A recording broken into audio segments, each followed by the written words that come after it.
Good morning, ladies and gentlemen.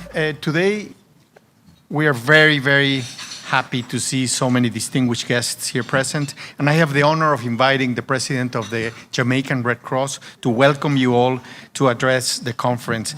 Madam President, you are not only a leader in this national society, but you've led the Jamaica Red Cross through one of its most difficult chapters.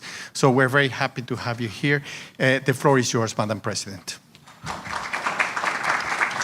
The Honorable Pernell Charles Jr., Minister of Labor and Social Security, Mr. Jagan Chapagain, Secretary General, International Federation of Red Cross and Red Crescent Society, Ms. Lois Pace, IFRC Regional Director, Mr. Dennis Zulu, United Nations Resident Coordinator, Commander Alvin Gale, Director General of the Office of Disaster Preparedness and Emergency Management, Dr. Wayne Henry of the Planning Institute of Jamaica, Ms. Yvonne Clark, Director General of the Jamaica Red Cross, distinguished guests, representatives of the Government of Jamaica, members of the diplomatic community, representatives of international organizations, partners, colleagues, members of the Red Cross and Red Crescent Network, other distinguished ladies and gentlemen, good morning.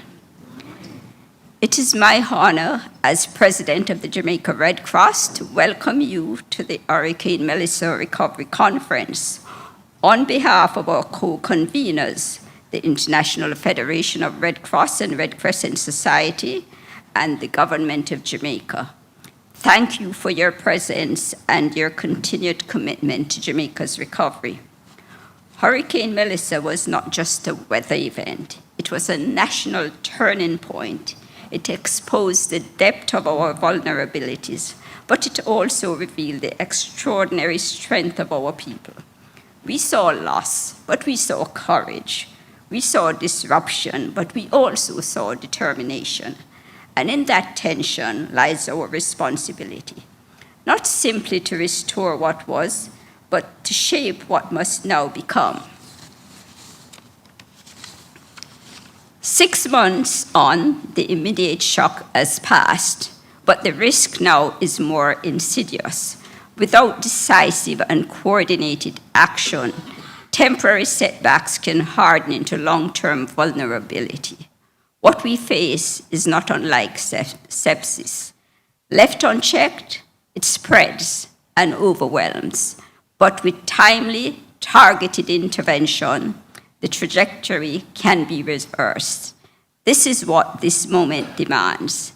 That said, it is important to acknowledge the significant efforts already made. Since Melissa, there has been an outpouring of support and action from government, from humanitarian partners, from communities themselves, and from the diaspora. Many households have begun the process of rebuilding. Lives are being stabilized, systems are being restored. These gains are real, and they matter. The Jamaica Red Cross, with the support of the wider Red Cross Red Crescent Network, has been active on the ground. Since the emergency appeal was launched, the JRC has supported approximately 46,000 people across affected communities, distributing shelter items, food, and hygiene supplies, and providing over $200 million in cash assistance to 6,000 households.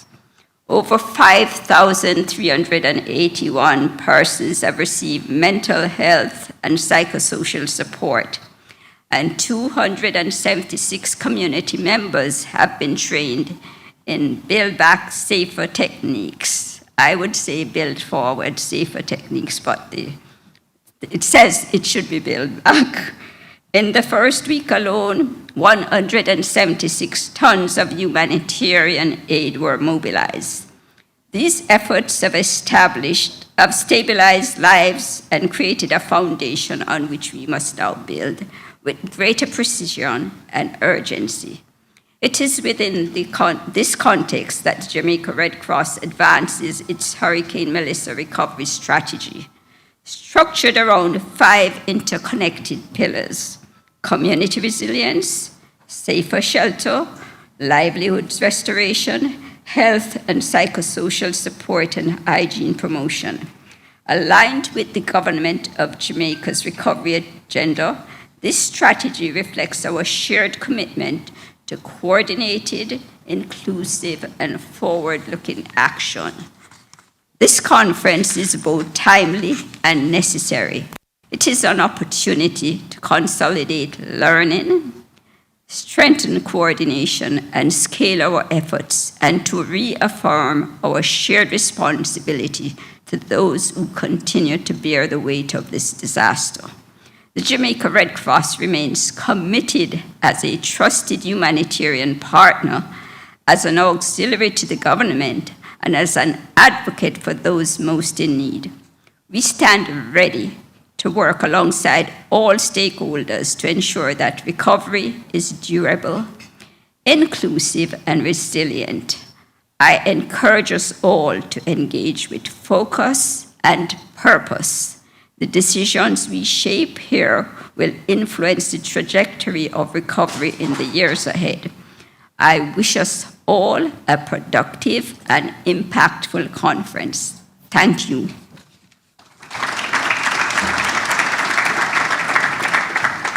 Thank you very much, Madam President, for those words and reminders.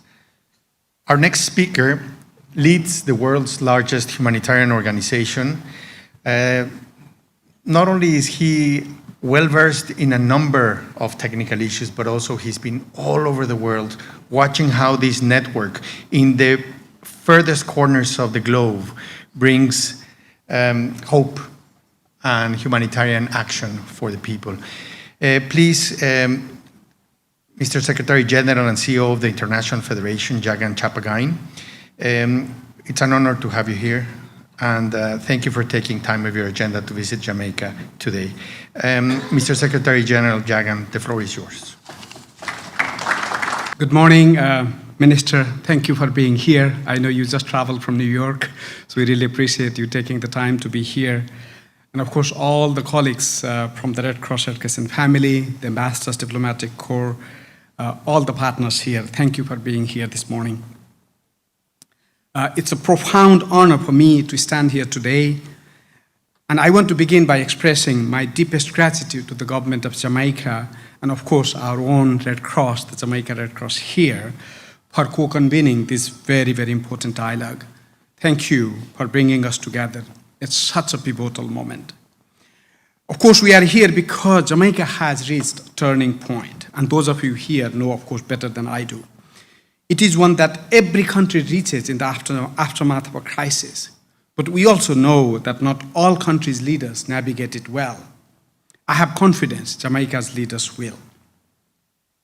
But what I'm going to do today is offer a few thoughts on what success looks like and how the IFRC network with all our members, many members are present here today, can possibly help in this effort.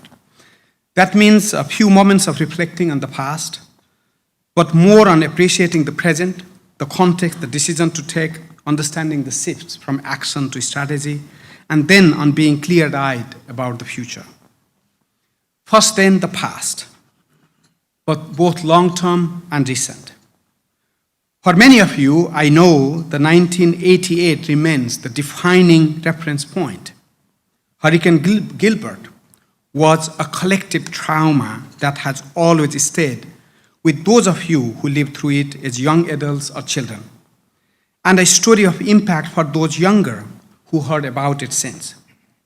6 months ago, as Hurricane Melissa approached, that memory resurfaced in every home across the island. People did not just check the weather. They asked if this could be another Gilbert. In short, yes, thankfully, the loss of life was lower this time. And that is a significant achievement with a population larger than it was in the 80s. But Melissa was much worse economically. The costliest hurricane in Jamaica's history, more than 1.6 million people affected, and I understood almost 50% of the GDP was impacted by it. The Jamaica's achievements since have been impressive. And I'm proud of the contribution the Jamaica Red Cross, of course, with broader IFRC network support, has made. From the IFRC, we launched the emergency appeal for 19 million Swiss franc immediately, and nearly two-thirds of that has been funded so far. Not enough, but again, a lot more than other less high-profile crises achieve. And of course, Jamaica's profile as a major tourist destination helped ensure attention and solidarity. And this support and other support has been translated into real action.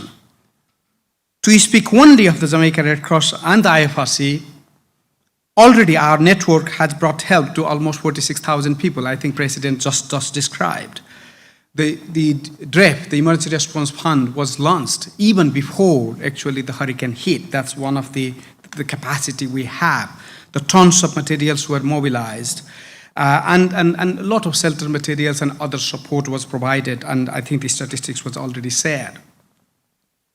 All excellent, but it's still not enough. And in many ways, the real work starts now. Those of us who have been working in the emergency response, in many ways, the early response is quote unquote easier part. The difficult part starts now. We are now at the 6-month mark. This is the pivot point, the moment when the priorities flip. In the first hours and days, the priority was speed. Save lives, restore water, and find shelter. Today, the priority is strategy.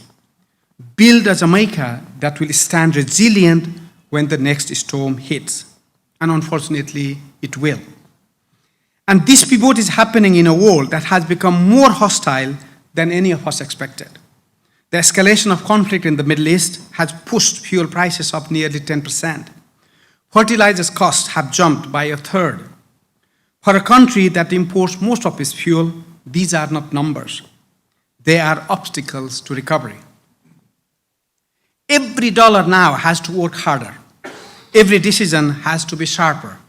Strategy is no longer optional. It is a must. And that is why the Jamaica Red Cross is undergoing its own transformation. Its leaders guided the national society through a very, very difficult time, through the largest crisis in modern Jamaican history. Now, they must guide it into a new era, one defined not only by response, but also by resilience. And of course, we are here to help.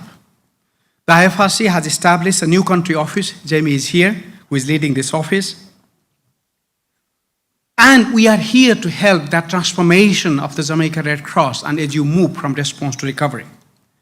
Part of this future involves ensuring the legislative foundations are ready for the modern era. The Jamaica Red Cross was created through an act of parliament in 1964, just 2 years after its independence. Modernizing this law is a key priority that will reinforce the national society's role as a credible auxiliary to the public authorities in humanitarian field for decades to come. When I look ahead to Jamaica's next 6 to 12 months, I draw on lessons from around the world. In Myanmar, 6 months after its 2025 earthquake, just a year earlier, one truth became clear. Aid must become more integrated as time passes. One-off grants were replaced by recovery packages that combine shelter, livelihoods, and health.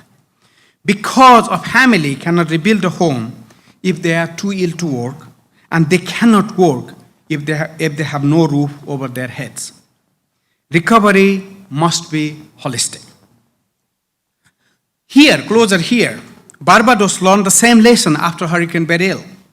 Fishermen rebuilt traditional fish spots using local materials, local skills, and cash grants.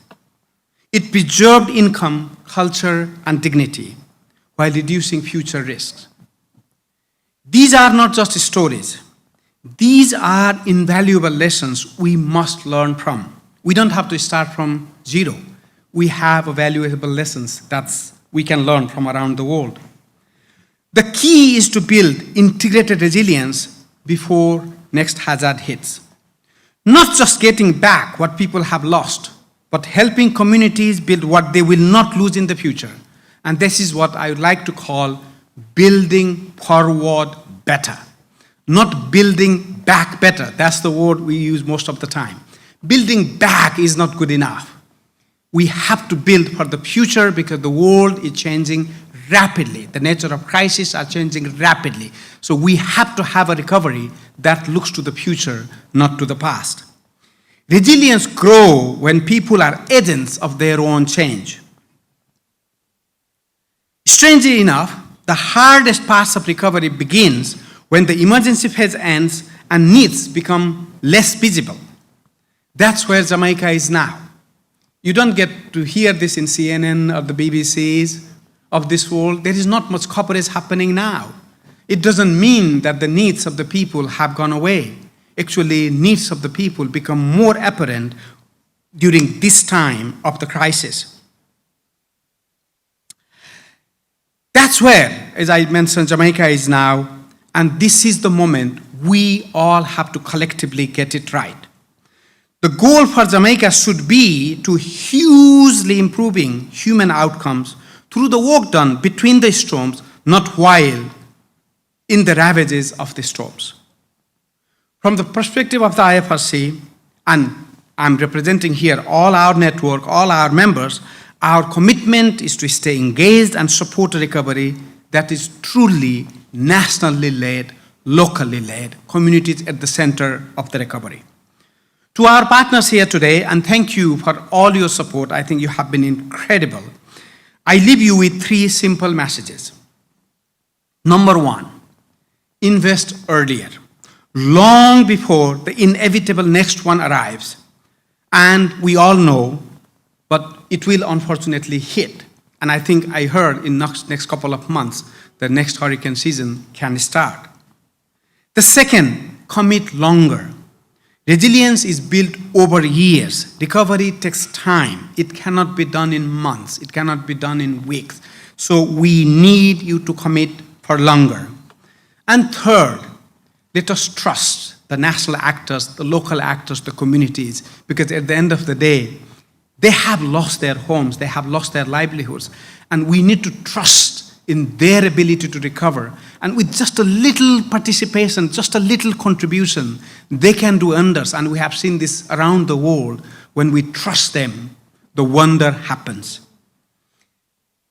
If we do these 3 things, I believe Jamaica will not just recover, it will rise stronger.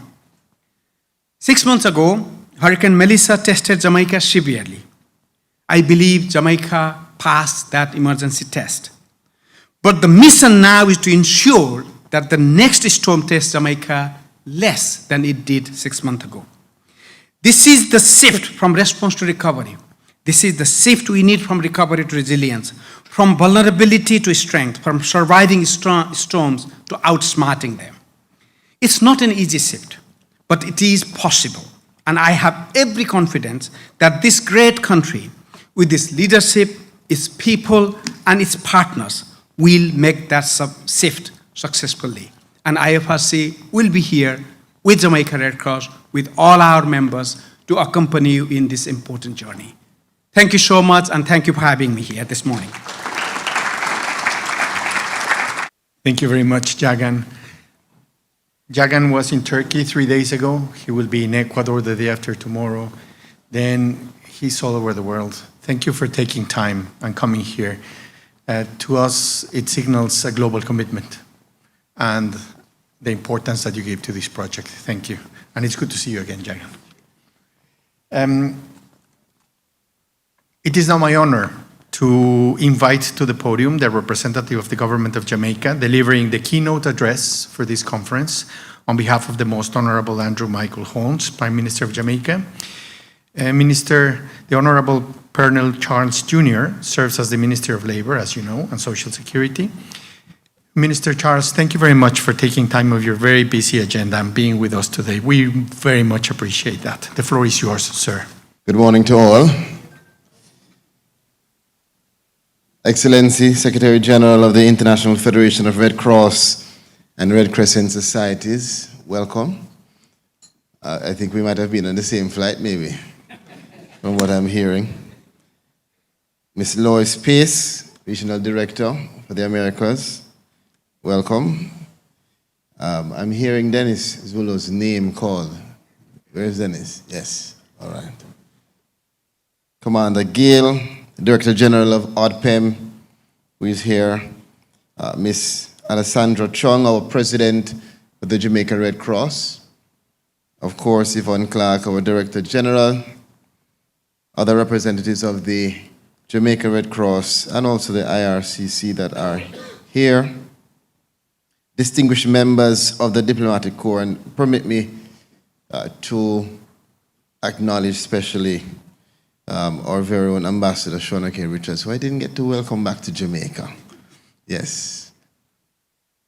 Ladies and gentlemen, members of the media, to everyone, a good morning. I want to bring to you warm greetings on behalf of the people and the government of Jamaica, and in particular, our Prime Minister, Dr. the Most Honorable Andrew Holness, who I spoke to before walking in, and who I know remains deeply committed to ensuring that Jamaica's recovery is inclusive, it is sustainable, and it's resilient. We truly are here, as you have heard, at what we can call a defining moment in our nation's history. And I want to begin by speaking plainly about what we are here to address.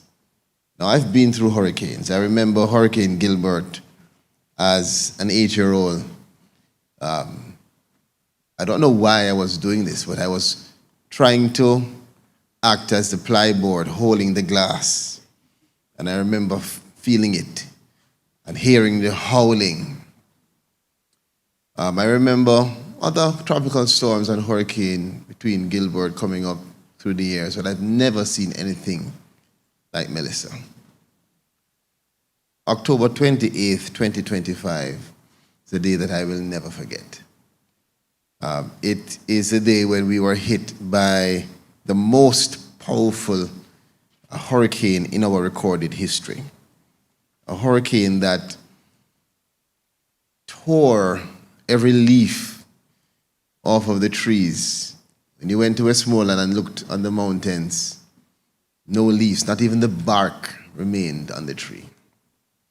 The damage caused wasn't up to half, it exceeded half of our gross domestic product. And I want that number to sit for a moment. Half of our entire economy wiped out in a matter of hours, entire communities disrupted, homes lost, livelihoods placed at risk, families left to confront what was clearly an uncertain future. And for many of us who were on the ground, I am certain if you're like me, you are haunted by the images of families not knowing what tonight would bring. Children, babies. And though there were shelters, it was still a very fragile moment for many. But yet, in the face of all of that, the Jamaican people did not break. They held and they continue to hold. And now we are at a pivotal stage, transitioning from emergency response to sustained recovery and long-term resilience. And this transition requires much more than simply rebuilding structures. It demands that we rebuild lives. And we do so deliberately, equitably, and with the future in mind. And so at the Ministry of Labor and Social Security, for us, the mandate is extremely clear. We see it as our responsibility to protect the most vulnerable and to ensure that recovery reaches every Jamaican who needs it. I often say that we don't just activate when there's a hurricane. At the Ministry of Labor and Social Security, every day, 365 days a year, we are driven to give support, to protect, to provide. But of course, you can understand that there is certainly amplification of that effort in these kinds of circumstances. And so our principle in action is to have no one left behind. And for us, it is not just a slogan, it is a national obligation. And I want to tell you what that looks like in practice. Through our National Shelter Recovery Program, which is the umbrella program in terms of response, which has 6 elements, including the very flagship and popular program, Roofs. Through that program, we have built a unified platform to deliver support with scale, structure, and accountability. Learning lessons, being agile, flexible, listening, adjusting, and ensuring that we work towards outcomes so that the results can speak for themselves. And in Beryl, the year before, 2024, my friends from the World Food Programme, who are a part of the Ministry of Labour. In Beryl in 2024, we worked towards under 20,000 household assessments in about 9 months. With the support of the World Food Programme, we were able to design the JH Diner mechanism, a digital platform that has transformed our process of assessing the households post-disaster. And for that, we are now over 114,000 household assessments in this 6-month period. I want you to put that in context, that comparison. And so, in that regard, we, through the Roofs program, have also dispersed an estimated $9.5 billion, which means that of all of the household assessments we have done and completed, we have dispersed funding to the third-party provider to 100% of the verified households. So in this process that we have gone through, of course, it has to be accountable. So as we get that information, it has to go through a mechanism that is requiring us to mitigate and eliminate, if possible, duplications.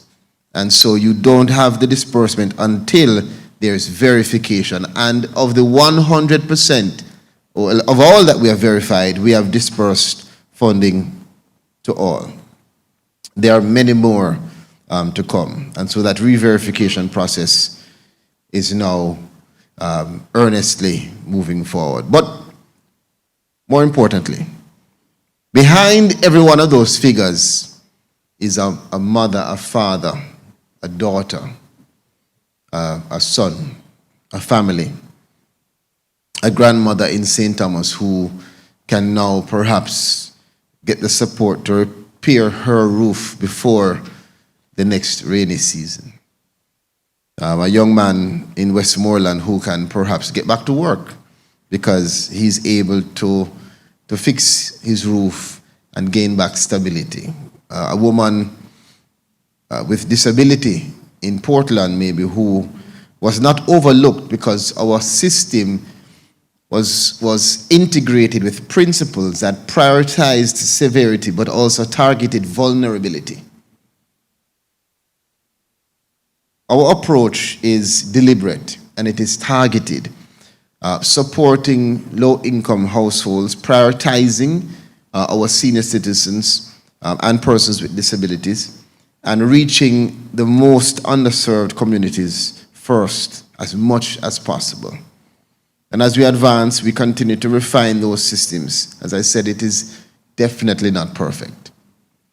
But we listen, we adjust, we learn, and in every effort, in every day, every week, we are able to maximize the unlocking of the potential of our system to the benefit of the people that we are there to serve. So improving the payment delivery, ensuring that every eligible Jamaican can access support efficiently and transparently, that is our goal. And this is advanced not alone. The ministry could never do it alone. The government could never do it alone. And so what this conference represents is really more than dialogue. It represents the alignment in our efforts to save lives, to build forward. What we say is build forward stronger. And so the government of Jamaica, working alongside the Jamaica Red Cross, who are often in places that we don't reach, but since Ms. Chung is there, I don't need to go, because she'll tell us what's going on. And supported by the International Federation of Red Cross and Red Crescent Societies, and I want to acknowledge Ms. Forbes, who was here with us not too long ago as well.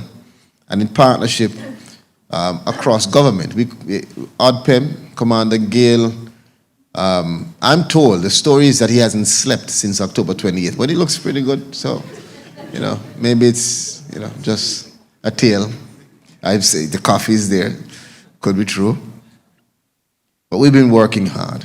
The Ministry of Foreign Affairs and Foreign Trade, the Ministry of Local Government and Community Development, we have been on the ground advancing a unified recovery framework. And I want to particularly acknowledge the Jamaica Red Cross in its auxiliary role supporting government. And just to say that the Red Cross continues to play a critical part in reaching vulnerable populations and aligning our recovery efforts and building confidence. People trust Miss Yvonne. They trust her, they know her, they feel comfortable when they see Miss Chung. They know them on the ground because they are there as first responders with us. And I know that many persons, for instance, in Rocky Point during burial, perhaps have to struggle to distinguish whether you work with the government, whether you're separately, because you're there with us. You're there when we're not there. And for that, I want to say to you, thank you, and express gratitude to you.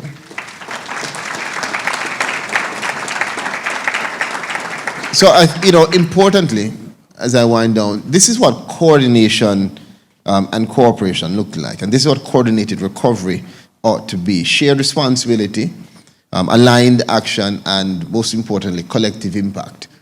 Because we do this ultimately for outcomes that benefit the people. Not to say that we're doing it, not to take the pictures, not just to say, we're working together as partners stronger forward. The goal for us is for all of that to substantively impact the lives of the people that we are here to serve. So as we rebuild, we are guided by that one non-negotiable principle. Recovery must not recreate vulnerability. I want that to sink in. Our recovery must not recreate vulnerability. And Hurricane Melissa exposed too many homes that were built not to withstand what our climate now demands. And so we are addressing that directly.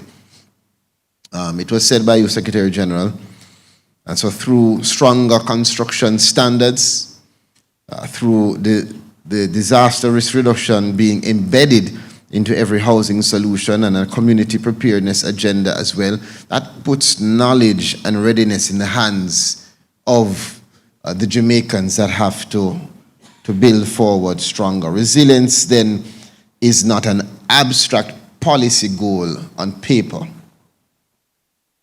It is the difference between a community that shatters in the next storm, which is inevitable, as you've said, and one that bends and stands back up. That is the picture of our future resilience. And so, Excellency, distinguished representatives, I want to say to you, we have done the hard work of building systems. We've done it together as a team. We've put together the framework, and the political will is there to manage this recovery with integrity. What we now need from our international partners is sustained commitment. We know that we have that with you, and we acknowledge that support.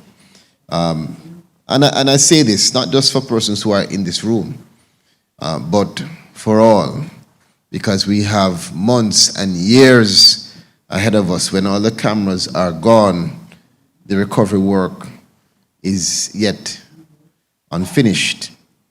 And so this conference has to be a platform for concrete action. It has to allow for us to move swiftly in terms of aligning the priorities between the national and the humanitarian actors, strengthening technical cooperation where capacity gaps exist, and mobilizing the financial resources that are necessary for long-term, durable, positive impact. And so I take the opportunity on behalf of the government to invite our partners to continue to stand with Jamaica, not only in this moment, but as we shape the future that must be defined by resilience and inclusive development. We don't have an option. As I close, I want to say that I have, perhaps Ms. Strong, is a blessing and a burden, but I have spent the time in the communities that Hurricane Melissa struck hardest. It wasn't an operation from an office. We have sat in the damaged homes. We've listened to the families describe their loss. We've looked up and seen nothing. And that's what brings us here to this table. Not statistics, not just diplomatic courtesies, but the faces of those victims that I know say are the beneficiaries, those people that we are here to serve. And so, again, Hurricane Melissa tested our country, tested our systems, it tested our communities, tested our resolve, and it tested something deeper, the strength of our people and the power of genuine partnership. Genuine partnership. After the hurricane, I recall one morning being on the phone. Was it 4 o'clock dinner? 2 o'clock? 2 or 3 a.m. I'm on the phone at dinner. And the head of Food for the Poor and subs, about 5 of us. And it was difficult explaining to my wife that it was dinner that I was on the phone with. But I put it on speaker just to be. But I think that was, for me, it's a takeaway of genuine partnership. Everyone was energized and focused on the people. We had no time for ourselves. And we are defined, I think, by that. Not defined by the storm, but by our efforts to respond in partnership genuinely to the people that we serve. And so we will rebuild, we're going to recover, and we'll do so in a way that is stronger and more resilient than before as we build forward stronger, leaving no one behind. One love. Minister Charles, Madam President, Mr. Secretary General, the idea is to spend maximum 20 minutes. We have a watch back there, just to, if you can see it, there's a watch back there. I'm going to press play, and it's going to start counting down. And the idea is to have a free-flowing conversation, exchange of ideas, dialogue. This is not a debate. This is an exchange of ideas. It's a dialogue. It's a learning process. We've heard you mention many very deep ideas during your presentations. And this is an opportunity to go a little bit deeper into those ideas. So I'm going to open the floor with Madam President. Jamaica is already in the process of recovering us. This is nothing new. This is not the time to look backwards, but it's a time to look forward.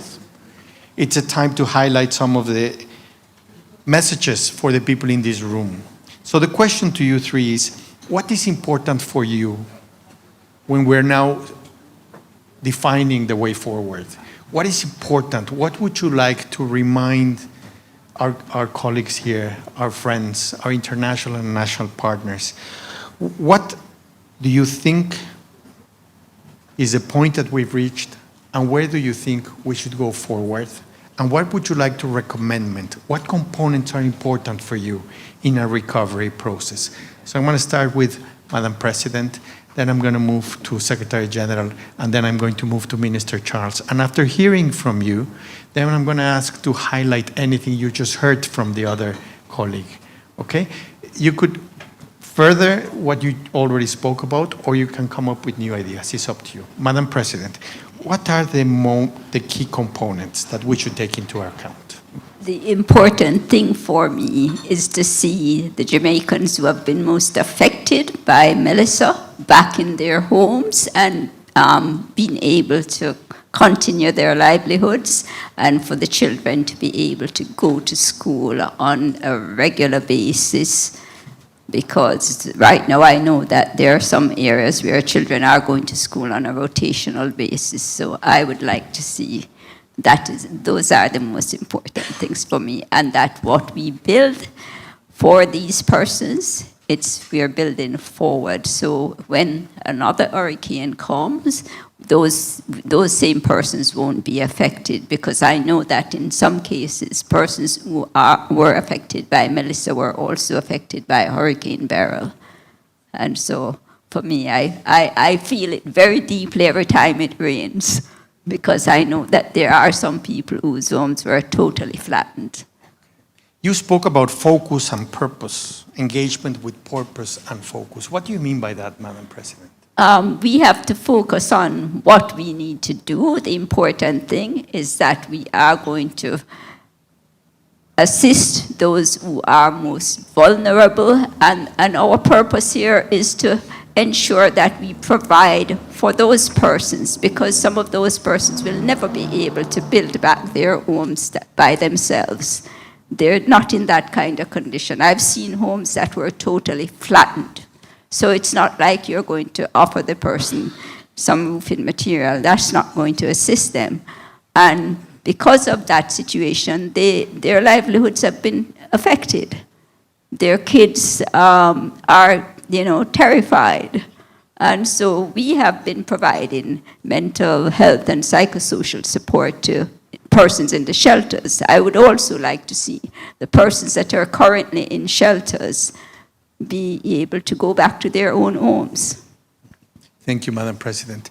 Mr. Secretary General, you spoke about trusting the people, understanding that they're capable of holding the future in their hands.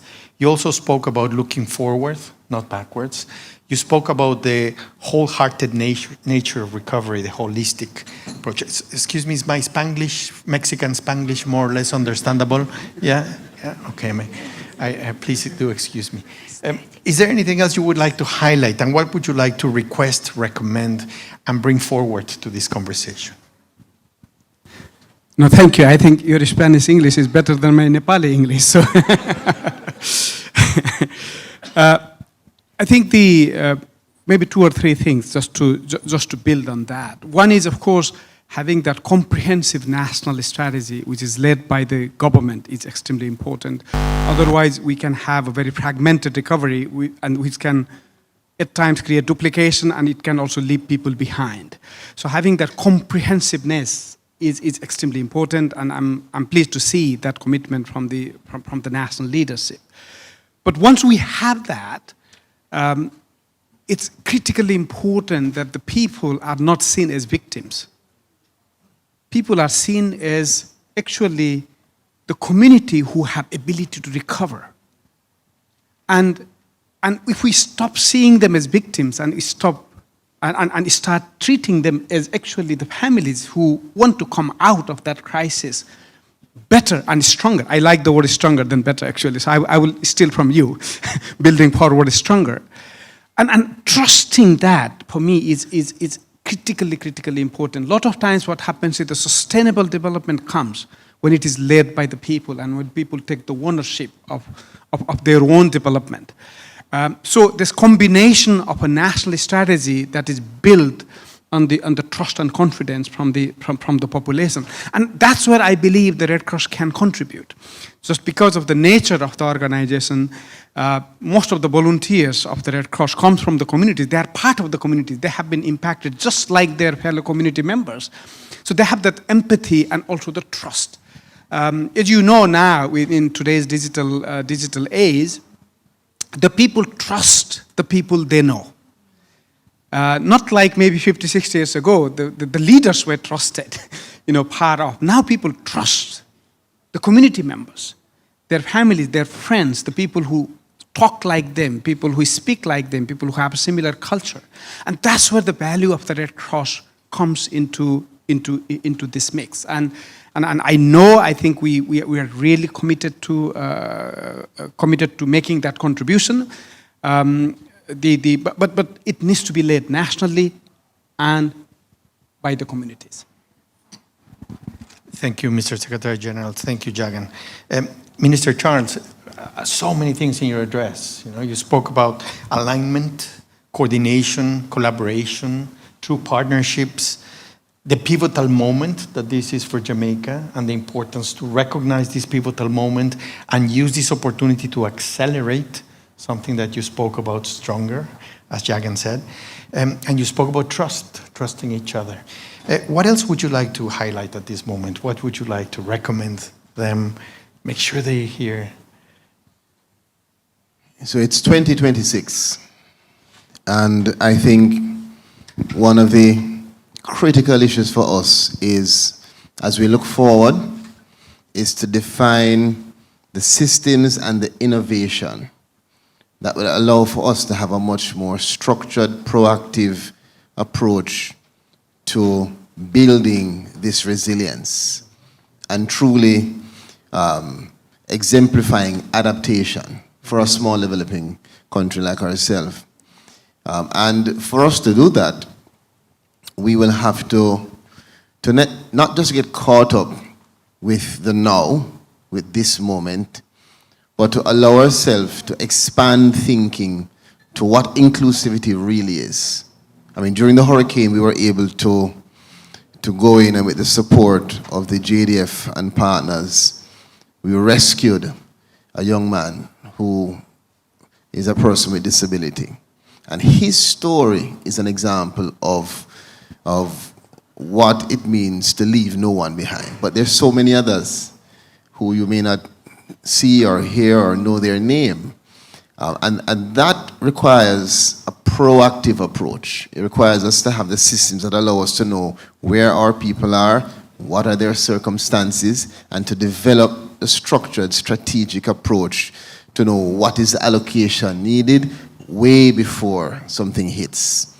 And for us to integrate that with the innovation, like the digital platform, to allow us real-time updates and other innovation that will give us that boost in developing the resilience, in responding sufficiently, and in ensuring that when we say no one left behind, that we can truly stand up and as an example of a country that knows how to develop the architecture for that to be realized.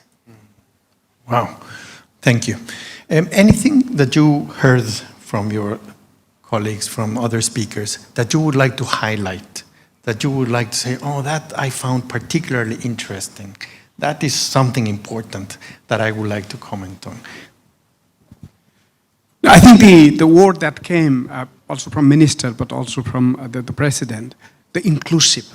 And I really like that aspect, because if we want to make a sustainable recovery or the sustainable resilience in the communities, really making sure that the people who generally somehow tend to get excluded from the development process are actually not excluded this time in the recovery. So I think your repeated message of having an inclusive recovery, I really thought that it was very, very important message. Anything, Madam President or Minister, you would like to highlight from what you've heard others say? Collaboration in action, as you can see. That's not collaboration, that's instruction from Oh. the president. You should go first. I said, all right. I think it's also important, and I said it in my presentation, that transition from victims to what I say is beneficiaries of the support, and much more is important.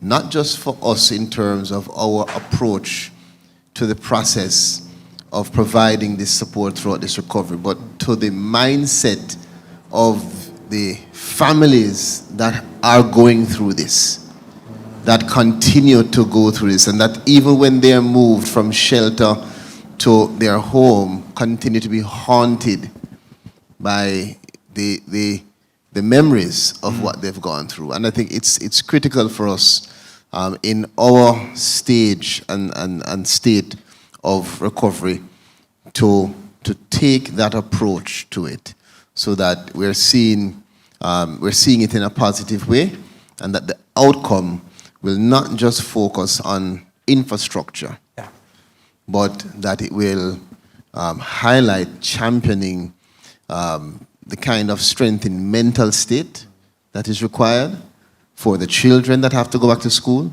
for the fathers that have to go back to work, and for the families that now need to be restored. Thank you, Minister. Okay. Anything you would like to highlight, Madam President?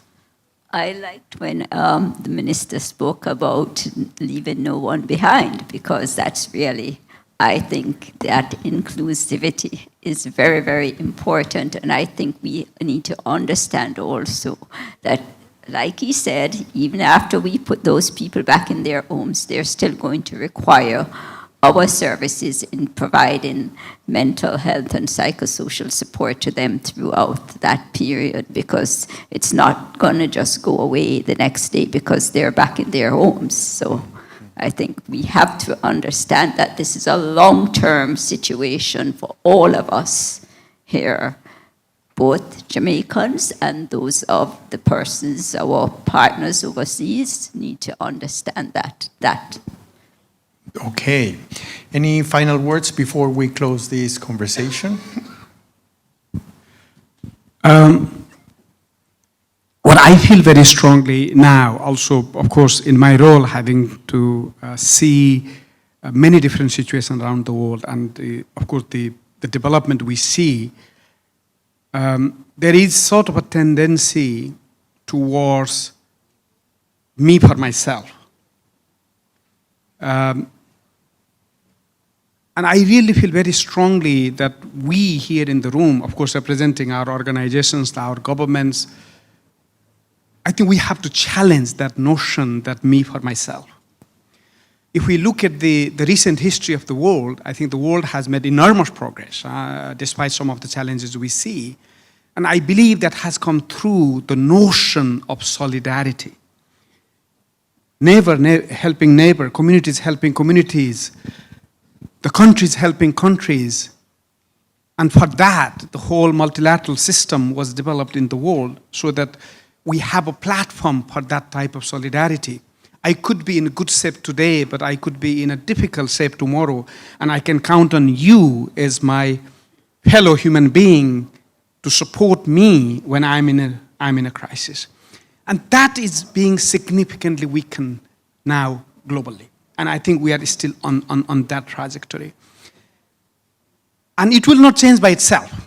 I think we have to collectively start challenging that. We live in a small global village now with the connectivity. We have to come forward in each other's support when somebody needs that support. And I believe Jamaica is in that situation now. When 1.6 million people impacted, 50% of the GDP is impacted. It's a time for that global solidarity. And let's use this recovery as an example that we will challenge that tendency of me for myself to we are one global village, and we will come together to support each other when we need that. And that will be really my message. Let's use Jamaica to turn that debate, to challenge that me for myself mindset. Thank you. Any final words? I want to just reiterate, the lessons that we've learned are not just from Melissa. But when you take the 2-year period, 2024 to 2026, and the comparative analysis of the impact of Beryl coupled with Melissa really reaffirms the need for our systems to be scalable, to be agile, because you don't know what the true nature of the climatic event is going to be. Melissa was heading directly for my constituency. The trajectory, 48 hours before it hit, was straight through Rocky Point, going up Hayes, Mineral. It would have wiped out all 4 divisions of my constituency. And at the last minute, it shifted. And I mention that because that's the sporadic nature of these disasters. So whatever we are designing in terms of solution-oriented systems has to be agile, it has to be scalable, it must contemplate the fundamentals that are needed if it hits one community or hits the entire country. And again, the lessons learned is that we must find ways to boost our capacity by introducing the kind of innovation that will allow for us to be able to know how to deliver the service to persons who need it the most in a timely manner. It cannot be restated or overstated how much the families require support in a timely manner. Because sometimes you might provide the support, and if it's provided comprehensively, but not in a timely manner, it is almost as if it's not needed. So I just wanted to reiterate those 2 things. And finally, just to highlight the need for partnership. I see Wayne is here from PIOJ, our PS from OPM, Rocky Mead is here, and others. And that partnership across government is essential. And it must be binded together by having strong, genuine partners like the Red Cross, like other international organizations and governments, to make sure that we are preparing ourselves before this is happening. We're ready during and immediately ready to respond right after. Thank you, Minister. This concludes our conversation. The watch is telling me we have 1 minute left. Let's use that minute to say thank you and give them a round of applause, please, for that. Thank you very much. We're moving into our second session of the conference, and we turn to evidence, to science, to data, to facts. And for that purpose, in order to remember the true scale of the devastation of the hurricane, but also to look at the strategy forward and the priorities, very kindly, Dr. Wayne Henry, the Director General of the Planning Institute of Jamaica, and I'm told is one of the country's leading authority on economic and social dimensions of Jamaica's recovery. Dr. Henry, we're very grateful that you're here with us, and you have kindly accepted to spend 15 minutes giving us a presentation. And after those 15 minutes, we will open the floor for questions. How are we going to do that? We're going to open the floor. There's going to be mics, but also we're going to have a Slido presentation in a minute. So, Dr. Henry, Dr. Wayne Henry, can you please come forward? I see you here. I was like, where are you? Yeah, really good to see you. Good to see you. Thank you very much. I think we need to put this higher, right? Okay, sure. We acknowledge, as he has departed, the Minister of Labour and Social Security, the Honourable Pernell Charles Jr., Secretary General of the International Federation of the Red Cross and the Red Crescent Societies, IFRC, Mr. Jagan Chapgan. Good to meet you, sir. And of course, the IFRC Regional Director, Ms. Joyce Pace, Ambassador Dr. Rocky Mead, Permanent Secretary in the Office of the Prime Minister, United Nations Resident Coordinator, Mr. Dennis Zulu, President of the Jamaica Red Cross, Ms. Alessandro Chong, And of course, Director General of the Office of Disaster Preparedness and Emergency Management, Commander Alvin Gale, and so many distinguished ladies and gentlemen, members of the Diplomatic Corps, and friends all, good morning. I say it again for some reason. Good morning. Good morning. No, some of us were with the spring meetings of the IMF World Bank, and today is my first day back in office. I realize when I travel, I don't bounce back as quickly. So if I sound like I'm dragging a little bit, yeah. Let's say 3 things happen as you age. Let's say 1, you begin to forget things. I don't remember 2 and 3.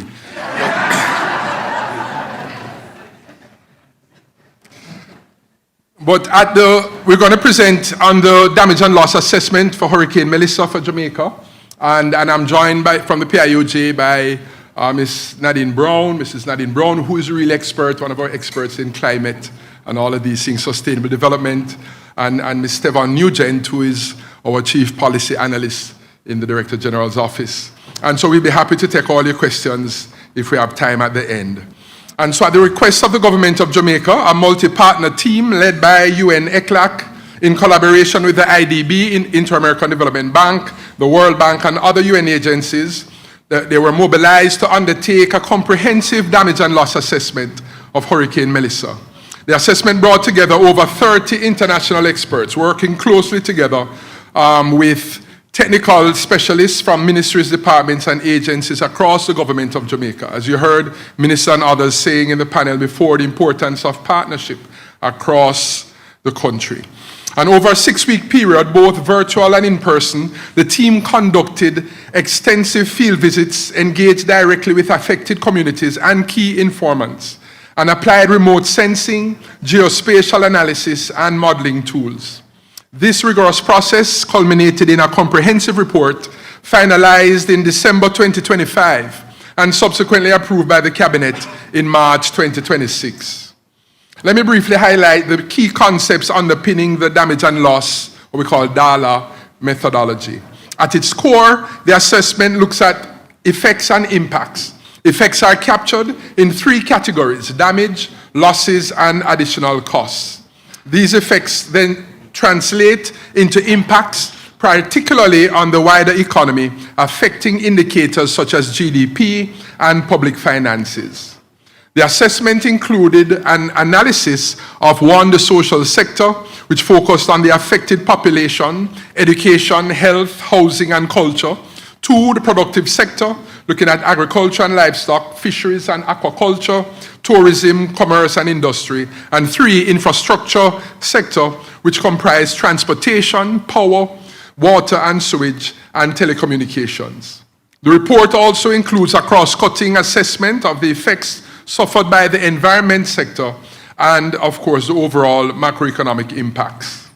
Hurricane Melissa was a high-impact, multi-hazard event that exposed Jamaica's acute vulnerability to extreme tropical cyclones and highlighted the urgent need to strengthen resilience, preparedness, and risk reduction, particularly in the most exposed areas. You'd have heard, I'm sure, from discussions this morning that Jamaica has a robust disaster preparedness framework. And we were spending quite some time explaining and just dialoguing with international partners over the last week around the elements as people were trying to adopt some measures in one kind or another. And the issue of partnership came out strongly again. But certainly with the best systems, and we didn't have the best system, but we had a robust system. But with a category 5, it's going to test anything that you had in place. And so the human toll was significant. There were 45 confirmed deaths, 13 persons reported missing, and approximately 340 injuries. In the aftermath, public health conditions further worsened the impacts, including a leptospirosis outbreak that resulted in 30 confirmed cases and 12 additional deaths. Housing damage was extensive, with more than 85,000 homes damaged or destroyed, affecting an estimated 261,500 persons across the island. Displacement was also substantial. Whilst 972 persons were evacuated ahead of landfall, shelter occupancy surged to over 7,200 individuals across 513 shelters immediately after the event. Prolonged shelter use was particularly evident in the western and northwestern parishes. Ladies and gentlemen, the scale of the impact on livelihoods and human development has been profound, and it underscores the urgency of a coordinated recovery effort. In the productive sector, particularly agriculture and fisheries, almost 67,000 farmers and over 8,200 fisherfolk lost their livelihoods due to widespread crop destruction, livestock losses, and damage to fishing vessels and gear. These are not just economic losses. They represent a major setback for rural communities and national food security. The tourism sector, a cornerstone of our economy, was also severely affected. Approximately 168,000 tourism workers experienced income losses as a result of the damage to hotels, attractions, and supporting infrastructure, particularly in Montego Bay, Negril, and Ocho Rios. In the social sector, the disruption was equally significant. Around 450,000 students across primary, secondary, and tertiary institutions, and an additional 24,000 children in early childhood education were affected by widespread closures, with implications for learning continuity and long-term human capital development. The estimated cost of Hurricane Melissa is approximately Jamaican $1.953 trillion, which is US $12.232 billion, or 56.7% of our 2024 GDP. That cost is equivalent to more than 4 times that of Hurricane Gilbert, which had previously been the costliest hurricane in the history of Jamaica. 3 subsectors, tourism, housing, and the environment, accounted for 81% of the overall impact. The social sectors bore the brunt of the damage, accounting for 60% of total damage and 66% of additional costs, despite representing only 3% of losses. Within this, housing accounted for 95% of the damage and additional costs. This highlights the scale of reconstruction needs and the importance of building back safer. Infrastructure sectors, while representing a smaller share overall, remain critical enablers of recovery. They accounted for 7% of total damage, 6% of losses, and 6% of additional costs. Within this, the power sector accounted for nearly half of the total damage and 1/3 of additional costs, while the transport sector represented 37% of damage and almost 60% of additional costs. This underscores the importance of restoring connectivity and access. Taken together, these patterns point to a clear priority: rebuilding homes, restoring livelihoods, and rapidly rehabilitating critical infrastructure must be at the center of our recovery strategy. Let's look at lessons learned in terms of Hurricane Melissa. The findings of the assessment are sobering, but also instructive. They point us clearly to where systems held, where they failed, and where we must do better. Let's look at some of the lessons emerging and which would guide us on how we strengthen our recovery efforts and build long-term resilience. Hurricane Melissa triggered significant payouts under Jamaica's risk transfer instruments, including the Caribbean Catastrophe Risk Insurance Facility, CRIF, and which contributed to total accessible funds of US $629 million. While this will provide critical liquidity for immediate relief and early recovery, it covers only a fraction of the estimated cost of US $12.2 billion in total impact. And this highlights a key lesson. Financing mechanisms can support a rapid response, but they cannot substitute for resilience. And so lesson 1 is disaster risk financing is essential, but it must be paired with resilience. Evidence from the assessment shows that investments in resilience pay off.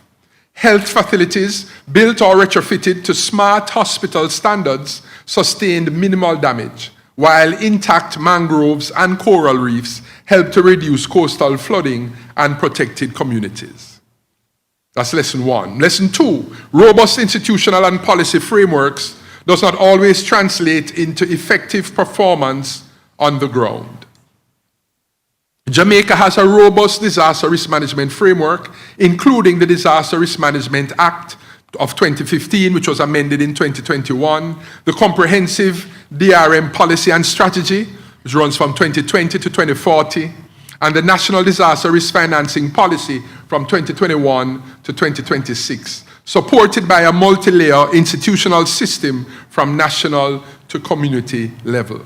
However, the assessment highlighted a clear implementation gap. Despite these frameworks, weaknesses were evident in the wind resistance of housing and public infrastructure, inconsistent enforcement of building codes, uneven subnational capacity for responses, and cascading failures in lifeline systems, particularly electricity, which disrupted water, health, telecommunication, and education services.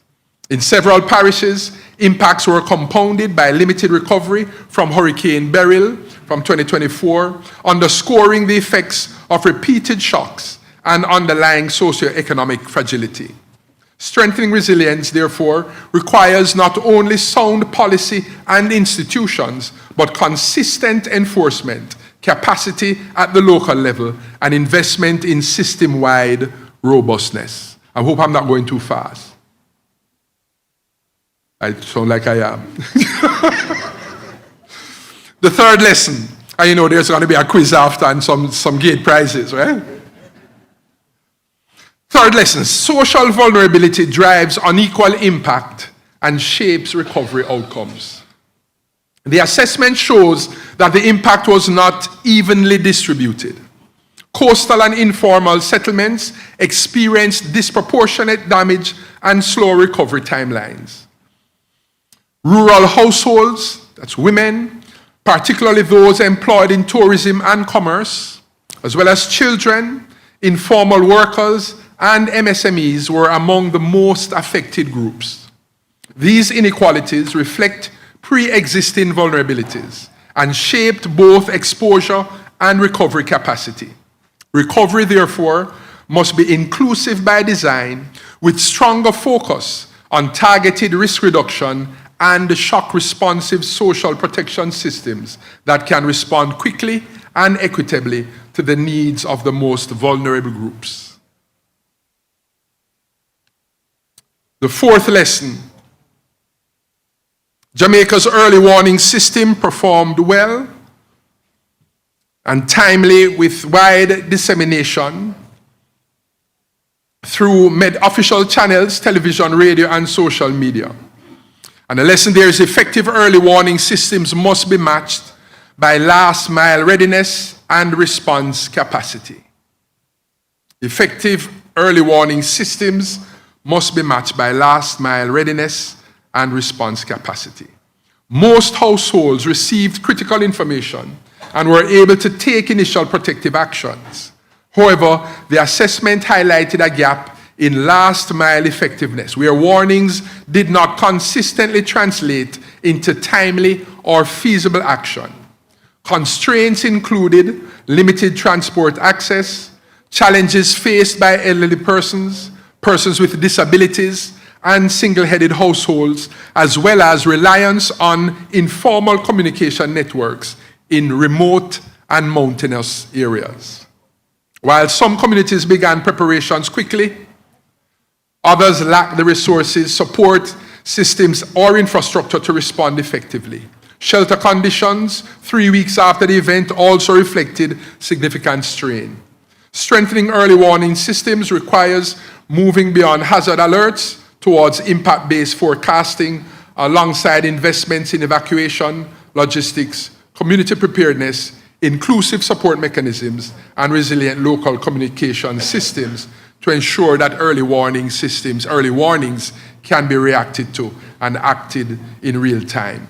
Fifth lesson, geospatial data and technology are critical enablers of effective disaster response.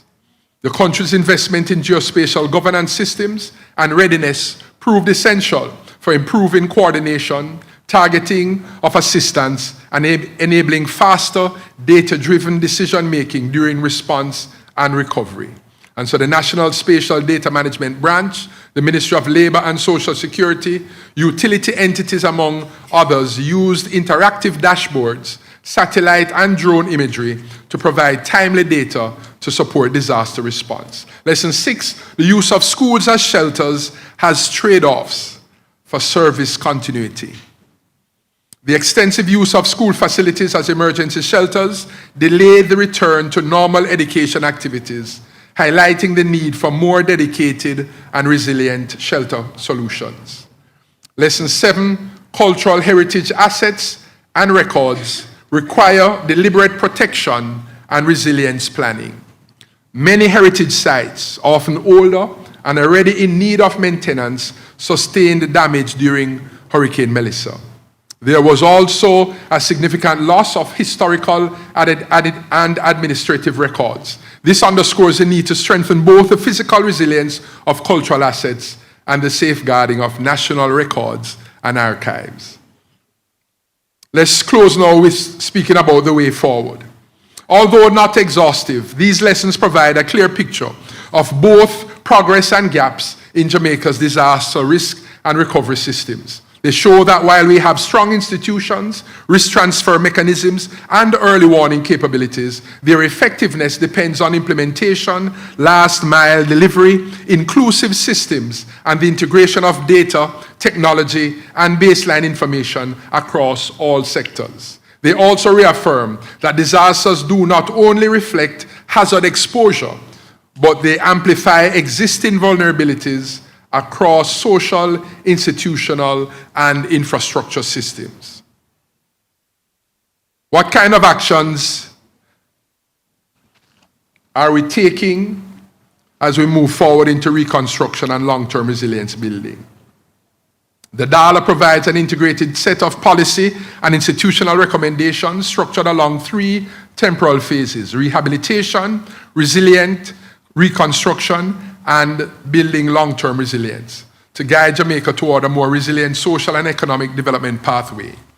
These 3 phases are collectively referred to as resilient recovery, reflecting a comprehensive approach that goes beyond immediate rehabilitation and reconstruction to include long-term risk reduction and resilience strengthening. While many proposed actions are targeted at the areas affected by Hurricane Melissa, the long-term resilience measures have a national character and are intended to strengthen the climate and disaster resilience of Jamaica's social, economic, and infrastructure systems as a whole. And so firstly, you know of course, the NARA, which has been much talked about. The National Reconstruction and Resilience Authority NARA Act of 2026 was tabled in the House of Representatives on March 19, 2026. And the Act makes provision for the establishment of NARA, a statutory authority charged with leading and coordinating national recovery, reconstruction, and resilience following Hurricane Melissa.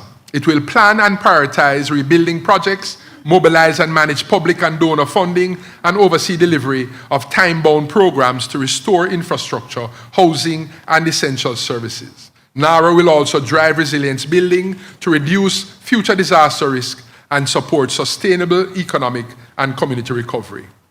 Second issue is completion of recovery guidance documents.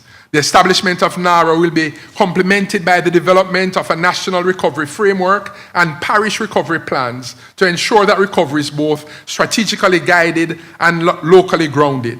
And in addition, the preparation of a more detailed human impact assessment is in progress with particular focus on livelihoods alongside a forensic or risk driver analysis to better understand the underlying structural causes of vulnerability. And so, ladies and gentlemen, Hurricane Melissa has delivered a significant setback, one that will require sustained strategic efforts in rehabilitation, reconstruction, and resilience building over the years ahead.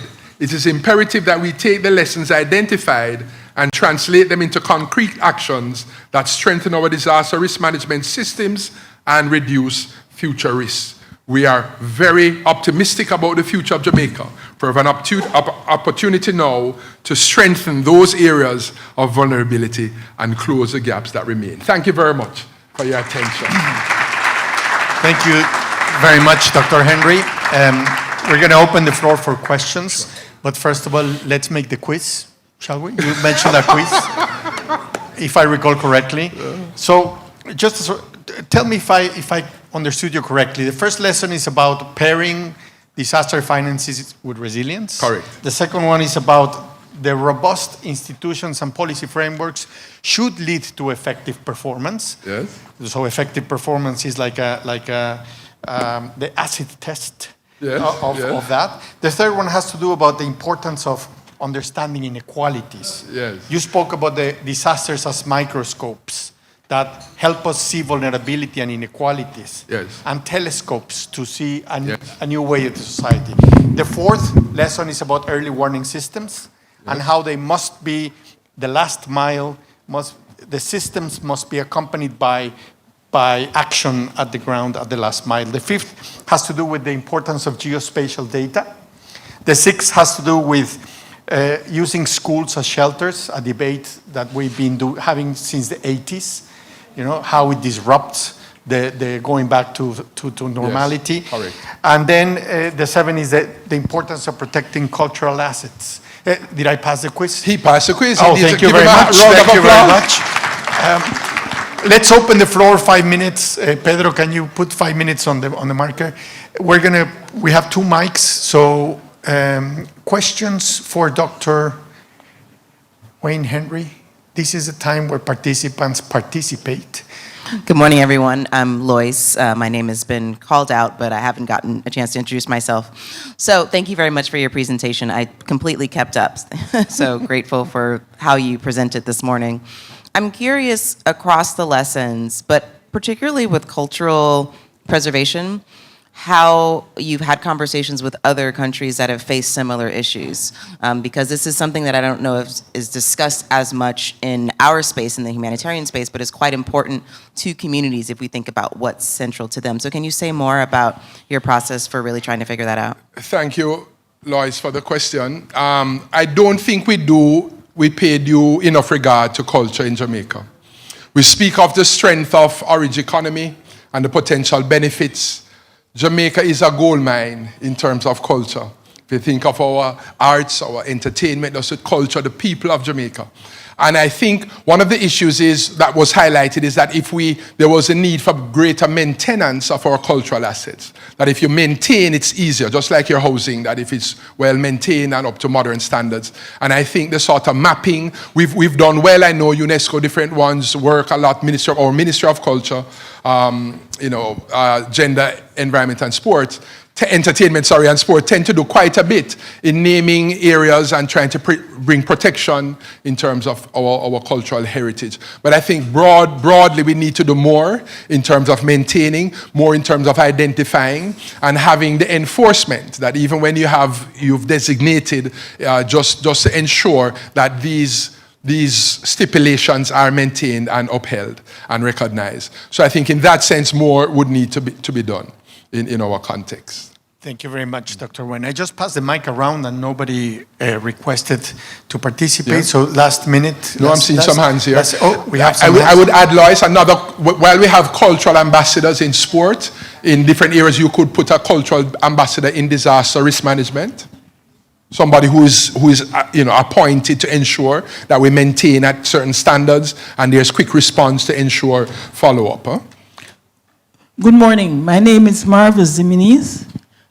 Just to support the question that was asked, is there a special budget currently, specific, intentionally, deliberately, to restore all of those heritage buildings that were lost?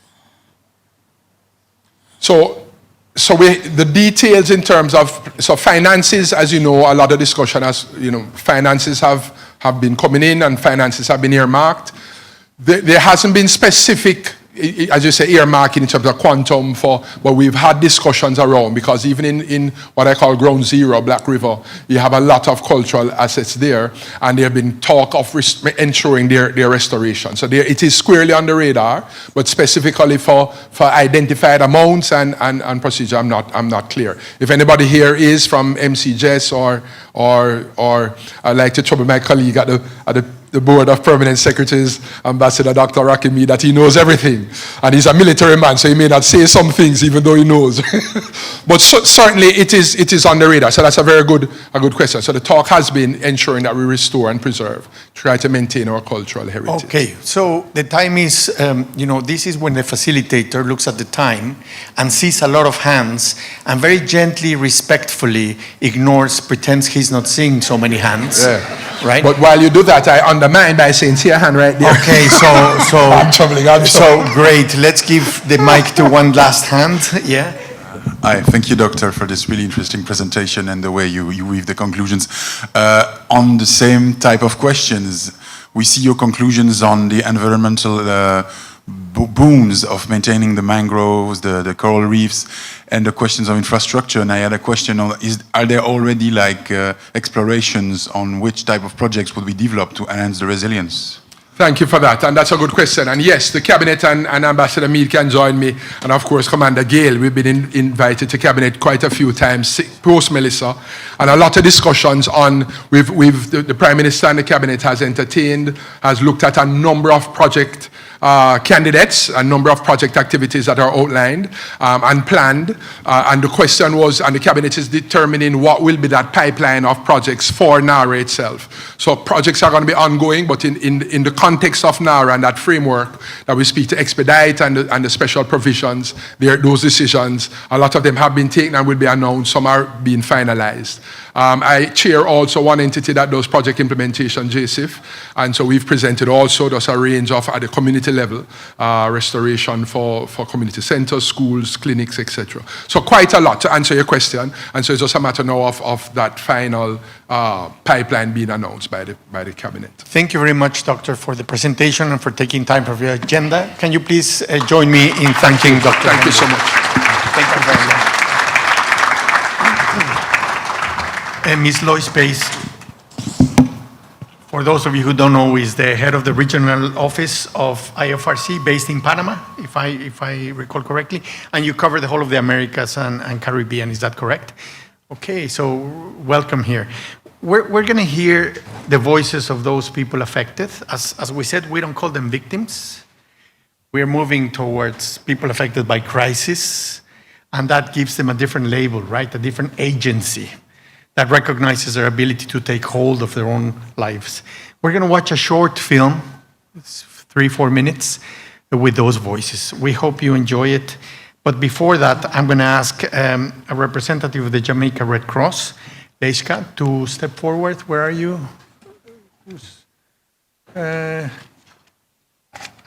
And right after the video, I will tell you who she is and why she's here. Jamaica is defined by its people. Resilient and united in the face of any challenge, communities lift each other up, proving time and again that strength comes from togetherness. Then came Hurricane Melissa, a once-in-a-generation storm and one of the strongest to strike Western Jamaica since 1988. It highlights a growing pattern of more severe and fast-forming climate events impacting the region. Hurricane Melissa caused an estimated $8.8 billion in damage. 1.6 million people were affected, families displaced, and health facilities and educational centres destroyed. From the very beginning, the Jamaica Red Cross was there, opening shelters, activating volunteers, and releasing supplies before landfall. Standing alongside them, the International Federation of Red Cross and Red Crescent Societies mobilised emergency funding through the Disaster Response Emergency Fund, global expertise, and international solidarity, deploying specialists from more than 25 nationalities to work side by side with Jamaican teams. Emergency funding was approved within 24 hours, and international relief cargo arrived within 48. Together, we launched a CHF 19 million emergency appeal, enabling one of the largest coordinated Red Cross responses right now in the Americas. We've reached more than 41,000 people who lost homes, livelihoods, and a sense of stability overnight, providing water, sanitation, and essential supplies alongside mental health support. We're collaborating just to ensure that we reach one and all the best way that we can. We're now focused on recovery, rebuilding homes and livelihoods supported by hygiene, mental health services, and cash assistance through Access RC, while strengthening JRC branches for future crises. A lot of the volunteers who have been mobilized, frankly, have been affected themselves, and so it's been really powerful, actually, to see the movement come together around the Jamaica Red Cross and see the donor community and other external stakeholders, including in the Caribbean region, importantly, really show up and say, hey, we're with you, not just for the short term, but for the long haul. The Jamaica Red Cross not only responded, but they have developed a recovery strategy.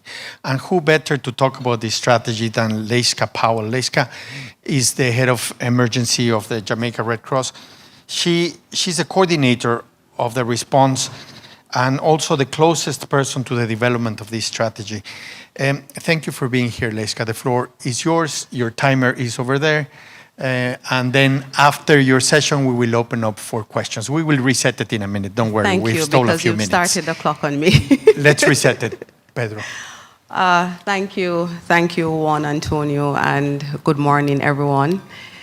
It's a pleasure to be here with you this morning and to present our recovery strategy and program. Before I get into it, I would like to acknowledge the head table, our own Secretary General, Mr. Jagan Chapagan, Ms. Lois Pace, our Regional Director, IFRC, Mr. Dennis Zulu, UN Resident Rep, Dr. Wayne Henry, PIOJ, the PS, and of course, our distinguished guests, representatives from government, members of the diplomatic corps, representatives from international organization, partners, colleagues, good morning. There's a well-known African proverb which says, if you want to go fast, go alone. If you want to go far, go together. And I think this photo embodies that proverb, in that collective effort and community support are integral for, I think, meaningful progress. This photo represents a day in mid-November when the Jamaica Red Cross responded to a call from the Westmoreland Public Health Department to assist with the cleanup of two major hospitals that were damaged, Darliston and Petersfield. And through collective effort of our local volunteers or international volunteers within the wider IFRC network, as well as staff of both health centers, we were able to remove the debris, and importantly for Darliston Health Center, within weeks, shortly thereafter, they were able to reopen that facility to continue to provide primary healthcare services to the affected population, which was critical at that point in time. And so our recovery program, I'll say, is anchored in community engagement, partnerships to maximize reach and impact. I will not spend time going through the statistics. I think Dr. Wayne Henry did an excellent job in presenting an overview of the widespread impact that we saw across various sectors, to include housing, agriculture, among others. And so Hurricane Melissa, which I know most of you know, did not create Jamaica's vulnerabilities. What she did an excellent job, I'll say, in revealing those vulnerabilities. At every level, household, communities, institutions, and the system as a whole. And so I think the science is clear, which tells us that climate change will likely to continue to make future shocks more intense and more severe. And so simply replacing what existed before is not enough. I like to speak honestly. In Jamaican culture, we say honesty makes the best policy. And so the Jamaica Red Cross itself found gaps within our own systems and also branch capacity.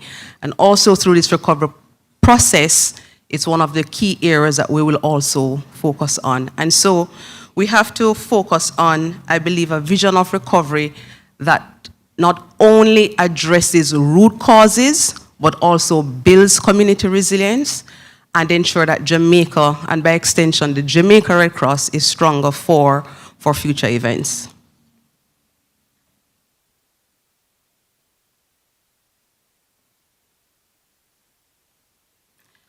Our recovery program is built around 5 integrated or interconnected strands, all operating simultaneously.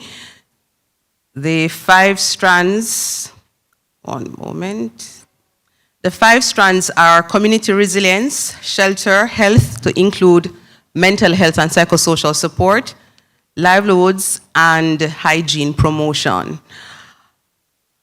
On community resilience, we will implement a methodology or an approach developed by the IFRC called Enhanced Vulnerability and Capacity Assessment. It essentially takes a community on a journey of understanding their vulnerability and risks.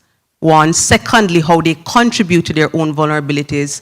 And thirdly, taking them on a step-by-step process of identifying actions to reduce those risks.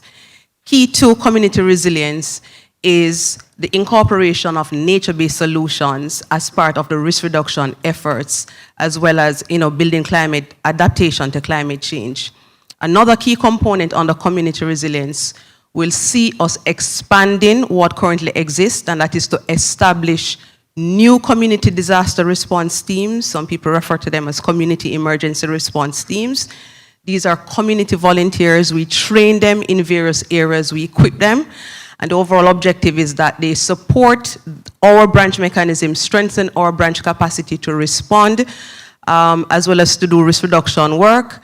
And importantly, as well, they support the parish mechanism, the parish disaster mechanism, by working closely with parish disaster coordinators within each municipal corporation. The second strand speaks to shelter. In Dr. Henry's presentation, we saw that the housing sector was one of the worst affected sectors, and so we will be paying close attention by supporting the work that the minister spoke about earlier, the roofs project. So we will be training carpenters and the community artisans. We will be supporting materials, we'll be providing technical assistance and labor support to repair and or reconstruct approximately 350 roofs in the 4 worst affected parishes of St. Elizabeth, Westmoreland, Hanover, and St. James. I must tell you that the shelter program is ongoing. We've completed training in St. Elizabeth of the community of the carpenters and artisans. In fact, we've begun actual roof repairs in St. Elizabeth, and training is currently being implemented in St. Elizabeth and Westmoreland. And the final point on the shelter is that a key component of the training is demonstrating or teaching our carpenters, community artisans, how to anchor a roof properly so as to prevent future roof damage, and that is a key component. Thirdly, mental health and psychosocial support, including overall health, from our experience, is a major intervention. It doesn't get the limelight, the visibility, I believe, but it is an important and critical component of the work that needs to be done when you look at the impact, certainly with our children. And so we have been implementing a layered approach in mental health and psychosocial support in communities, in schools, and in emergency shelters. We have successfully partnered with UNICEF in offering mental health and psychosocial support in 8 schools in Westmoreland, Hanover, and Trelawney. implementing what we call child-friendly spaces. So it's really a space that allows children, students, to process their experiences, to process the trauma, and to help them to, one, unpack, and secondly, also to teach them key strategies and approaches on dealing with those, their own experiences. And the final point on health is that we'll be continue to work with the Ministry of Health, particularly to assist with the rehabilitation of at least one damaged health facility, rural health facility, and we're to decide which parish and which facility we do that in the intervention. Livelihoods will be a major aspect of our recovery program. We're targeting farmers, fishers, and micro-enterprises at the community level, building within that some climate-smart approaches. We'll be working very closely with the Rural Agriculture and Development Authority, the National Fisheries Authority, among others. And a key component of livelihoods will also include expanding the storage facilities, whether it is cold or chilled facility or dry facility, to enable resilience. I'm going to say to contribute to the resilience of the agriculture sector. These facilities become particularly important for farmers when they need to harvest ahead of an approaching or impending hurricane or storm. So we'll be working on rather to see how we can build that out and expand what currently exists. And the final component of the recovery program will focus on hygiene promotion. We're working very closely with the Ministry of Health. So it will be hygiene promotion in schools and the flood-affected areas with the overall objective of reducing outbreak risk. As we all know, the ministry, shortly after the hurricane, had made a declaration of the outbreak of leptospirosis, and so we want to continue the work in that regard in supporting the ministry to get the messages out at the community level and in schools. And finally on this slide is that the overall recovery program is underpinned by community engagement, as I mentioned earlier, but also importantly, protection, gender, and inclusion. The Jamaica Red Cross has always operated as auxiliary to the government, and I think this recovery is an opportunity for us to deepen and also to renew that auxiliary role. We maintain active partnerships across various ministries, departments, and agencies. So I would have mentioned a few before. We work very closely with RADA, with the National Fisheries Authority on issues surrounding livelihoods. Certainly on health and hygiene, we coordinate with the Ministries of Education and Health. For those of you who don't know, the Jamaica Red Cross co-chairs the Humanitarian Assistance Committee of the National Disaster Risk Management Council, and this committee is chaired by the Ministry of Labor and Social Security. So we do work very closely with the Ministry of Labor and Social Security. I think the key point here for us is that essentially every strand of the recovery program is aligned to government policy and coordinated with government counterparts. And certainly, a lot of what we will be implementing as projects under this recovery program that will see implementation through to October 2027 is in alignment more or less with Vision 2030 National Development Plan and a number of the outcomes. Just to give an example of one key one, outcome 14, which speaks to hazard risk reduction and climate change adaptation.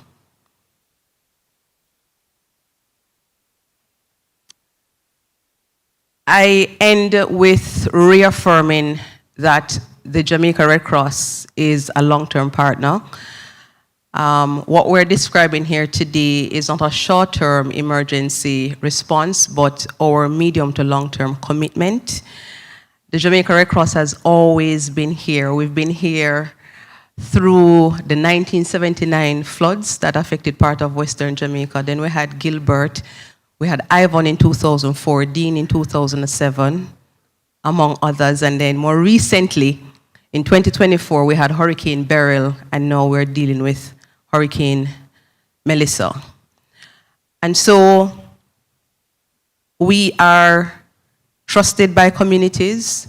I think we're trusted by our partners, and certainly we also bring to the table the global reach of the IFRC. Just to give you an example, for this operation thus far, we saw 110 international specialists or delegates through the IFRC network supporting, at various points in country, supporting the Jamaica Red Cross to deliver our auxiliary role to the affected population.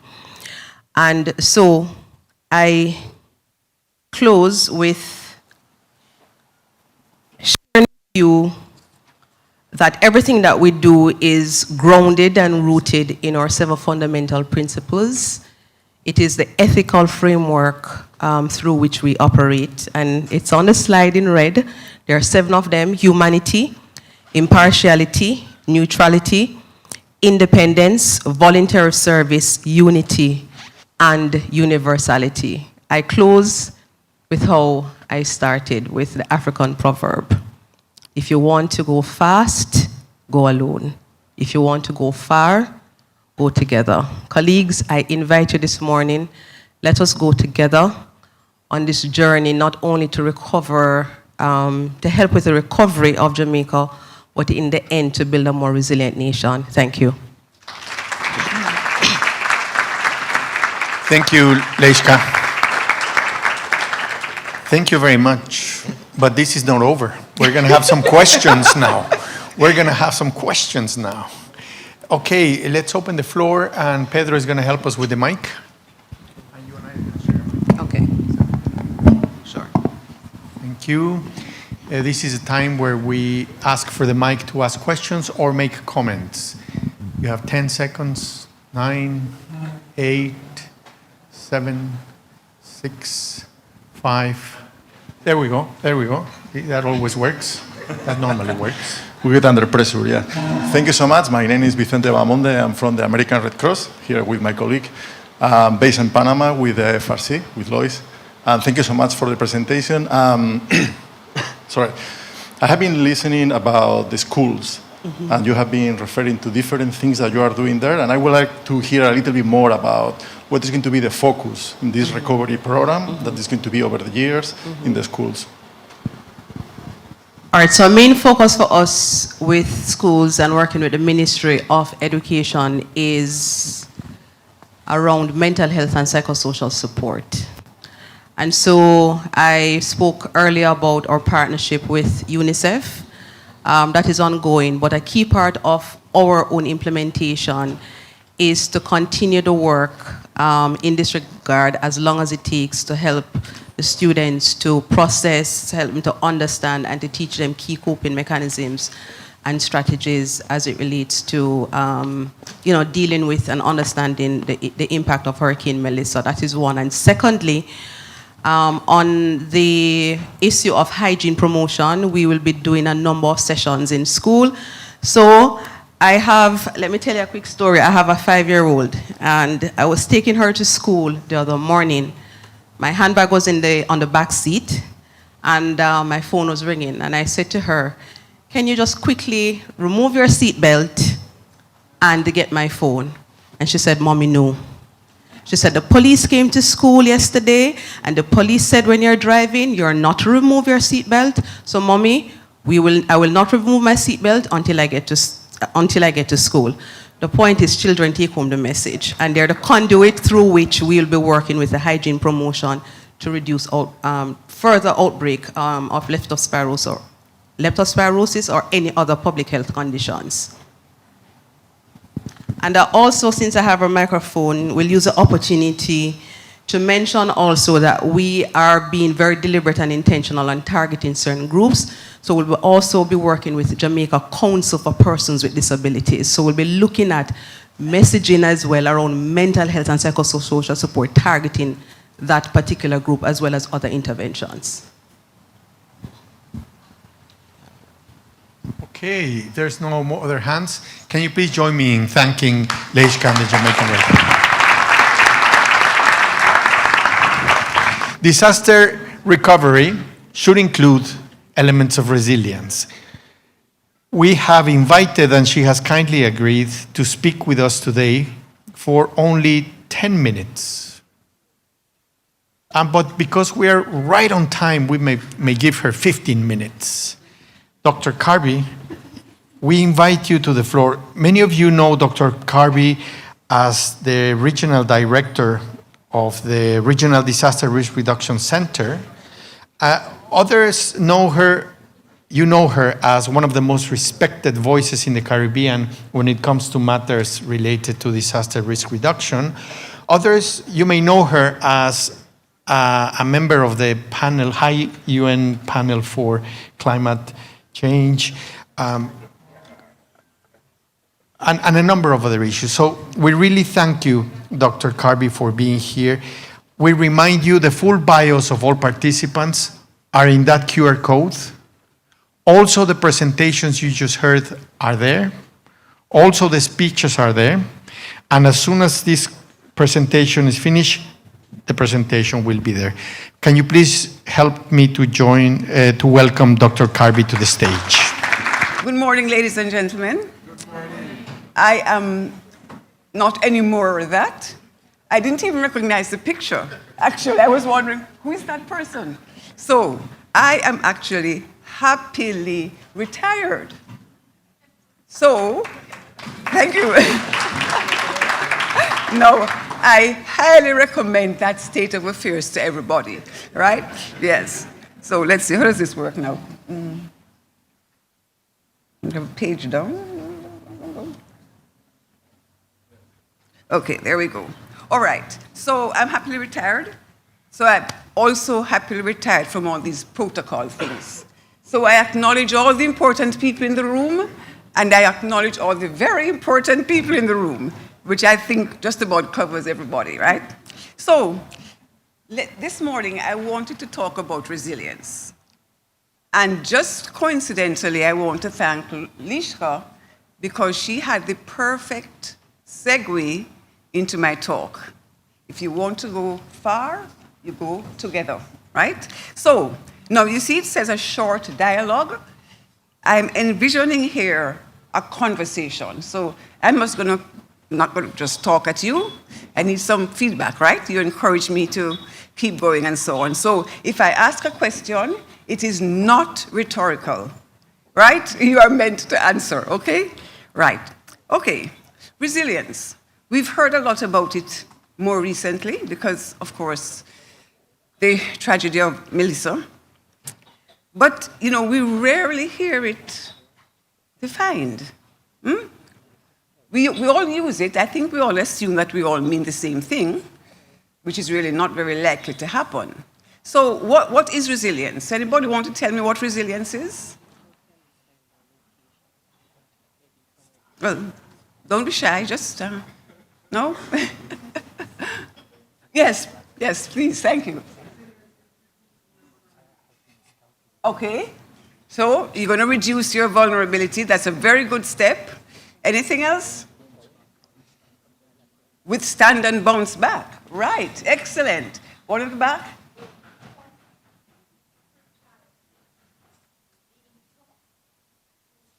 Be tough through challenges. Excellent. So we have captured several things there. And actually, those also reflect more or less the international definition that is used by the ISDR, where you can resist, absorb, recover. A resilient system will do all of those things. So we've answered the question, what is resilience? Now, we're talking about rebuilding Jamaica with resilience now. But what would a resilient Jamaica look like? What are we thinking about? What are we seeing when we say a resilient Jamaica?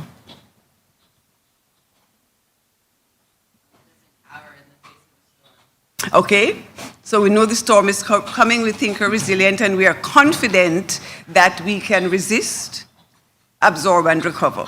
Okay, so that's good. Anything else? All right. So a resilient Jamaica we are envisioning as one that is able to resist, absorb, and recover. Good. So that's the vision that we have of a resilient Jamaica. But whose vision? Whose vision should we go forward with if we're having a resilient Jamaica? Everybody's, right? It should be a collective vision. The entire country needs to work towards this vision. So it must be a collective effort. And as you heard, Liska did mention that, right? How do we get there? How are we going to get to achieve this vision? Any ideas? Remember, it's not rhetorical. Yeah? Well, let us say we're going to build a house. Where do we start? We have the picture of the house, that's the vision. What's the next step? A plan. Thank you. You have to have a plan as to how to build this house, okay? So we get there with a plan. Okay, whose plan are we going to use? Again, it has to be a collective effort, yes? So everybody has to participate in the development of this plan. Priorities. So we know we can't do everything at the same time. We just don't have the resources. It's not practical. So we have to develop priorities. So the question comes back again. What? Whose priorities, right? Whose priorities are we going to look at? We'll have priorities at national level.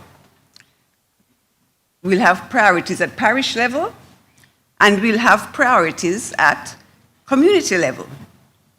So now, some of these will overlap, some will coincide, and some will be totally different, okay, based on the scales. Now, let me just add here that resilience should also be at the individual level and at the family level, but I'm not really going into that here this morning. Who decides on the priorities? If we're going to be collective and inclusive, then we're looking at community development committees. There's a structure, actually, for those. So we're supposed to have community development committees. Then we have parish development committees. And then what might be the next step? A national dialogue which looks at all of these priorities and develops major themes, perhaps. That is one approach, which would be a bottom-up approach. Of course, you could also do it from the reverse. You could have at national level, we set out various thematic areas, and then we come down to the parish level and the community level, and within that framework, they develop their priorities. Whatever it is, though, whichever path we decide to take, we must be decentralized. Everything cannot be run from national level, and it must be inclusive. We have to bring everybody along on this journey, and we have to ensure that at levels below the national level, there is enough authority and there are enough resources to ensure that those levels can also build resilience. All right, so let's go back to our plan. What is going to be in this plan? I mean, how are we going to develop this plan? What elements do you foresee that this plan might contain?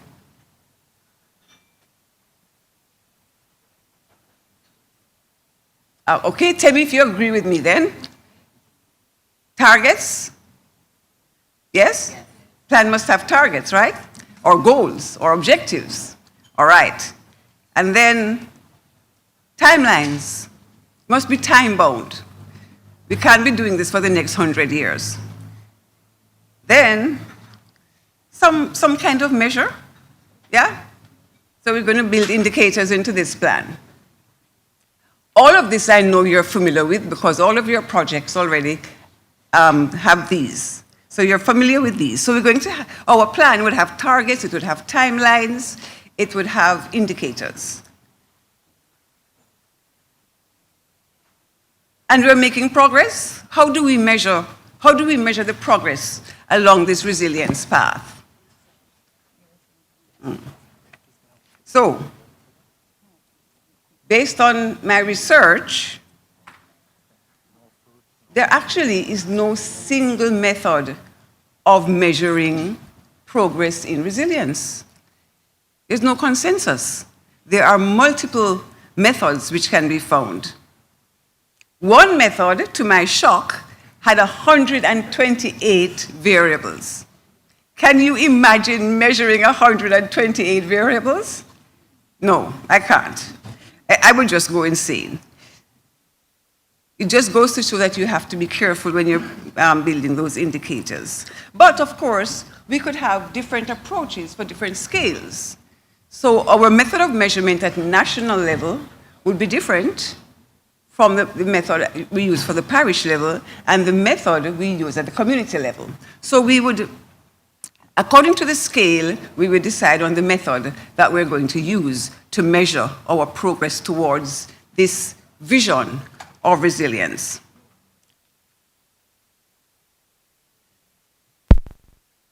Very, very critical question here. Who will lead? Who will lead this journey into national resilience? There can be only one answer based on what I've been saying. It has to be multi-level. Leadership will have to be multi-level, okay? So we're going to be at different levels, national, parish, and so on, but I think there are certain common characteristics that any leader, or at whatever level, must have if we're going to be successful in this journey.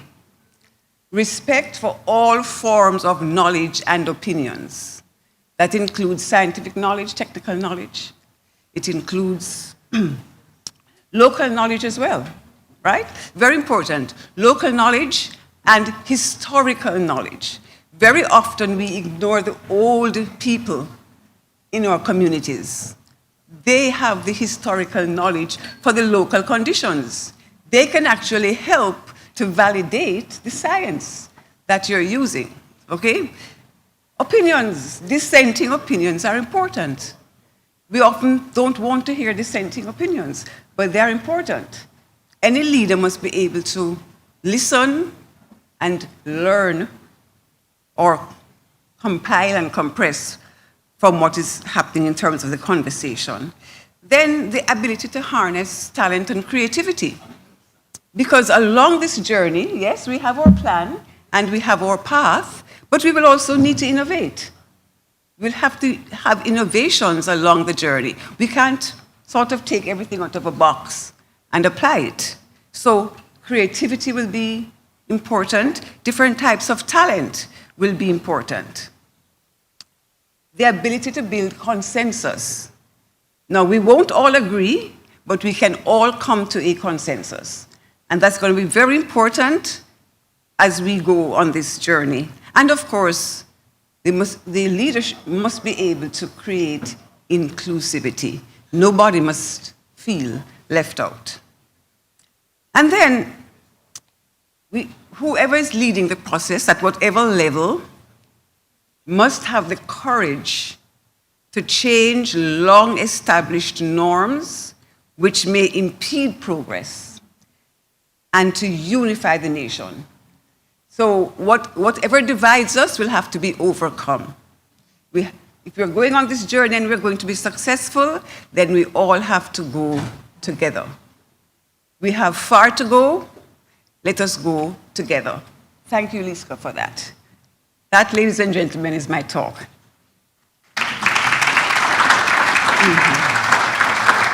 Thank you very much, Dr. Barbie. We really appreciate it. Can we open the floor if there's any comments or questions? Yes.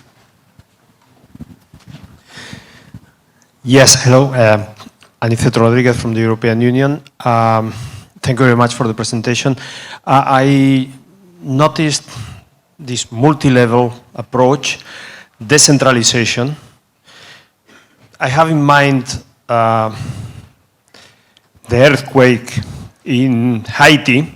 I mean, we are not here just, it's not just hurricanes that can be more or less tracked and followed up.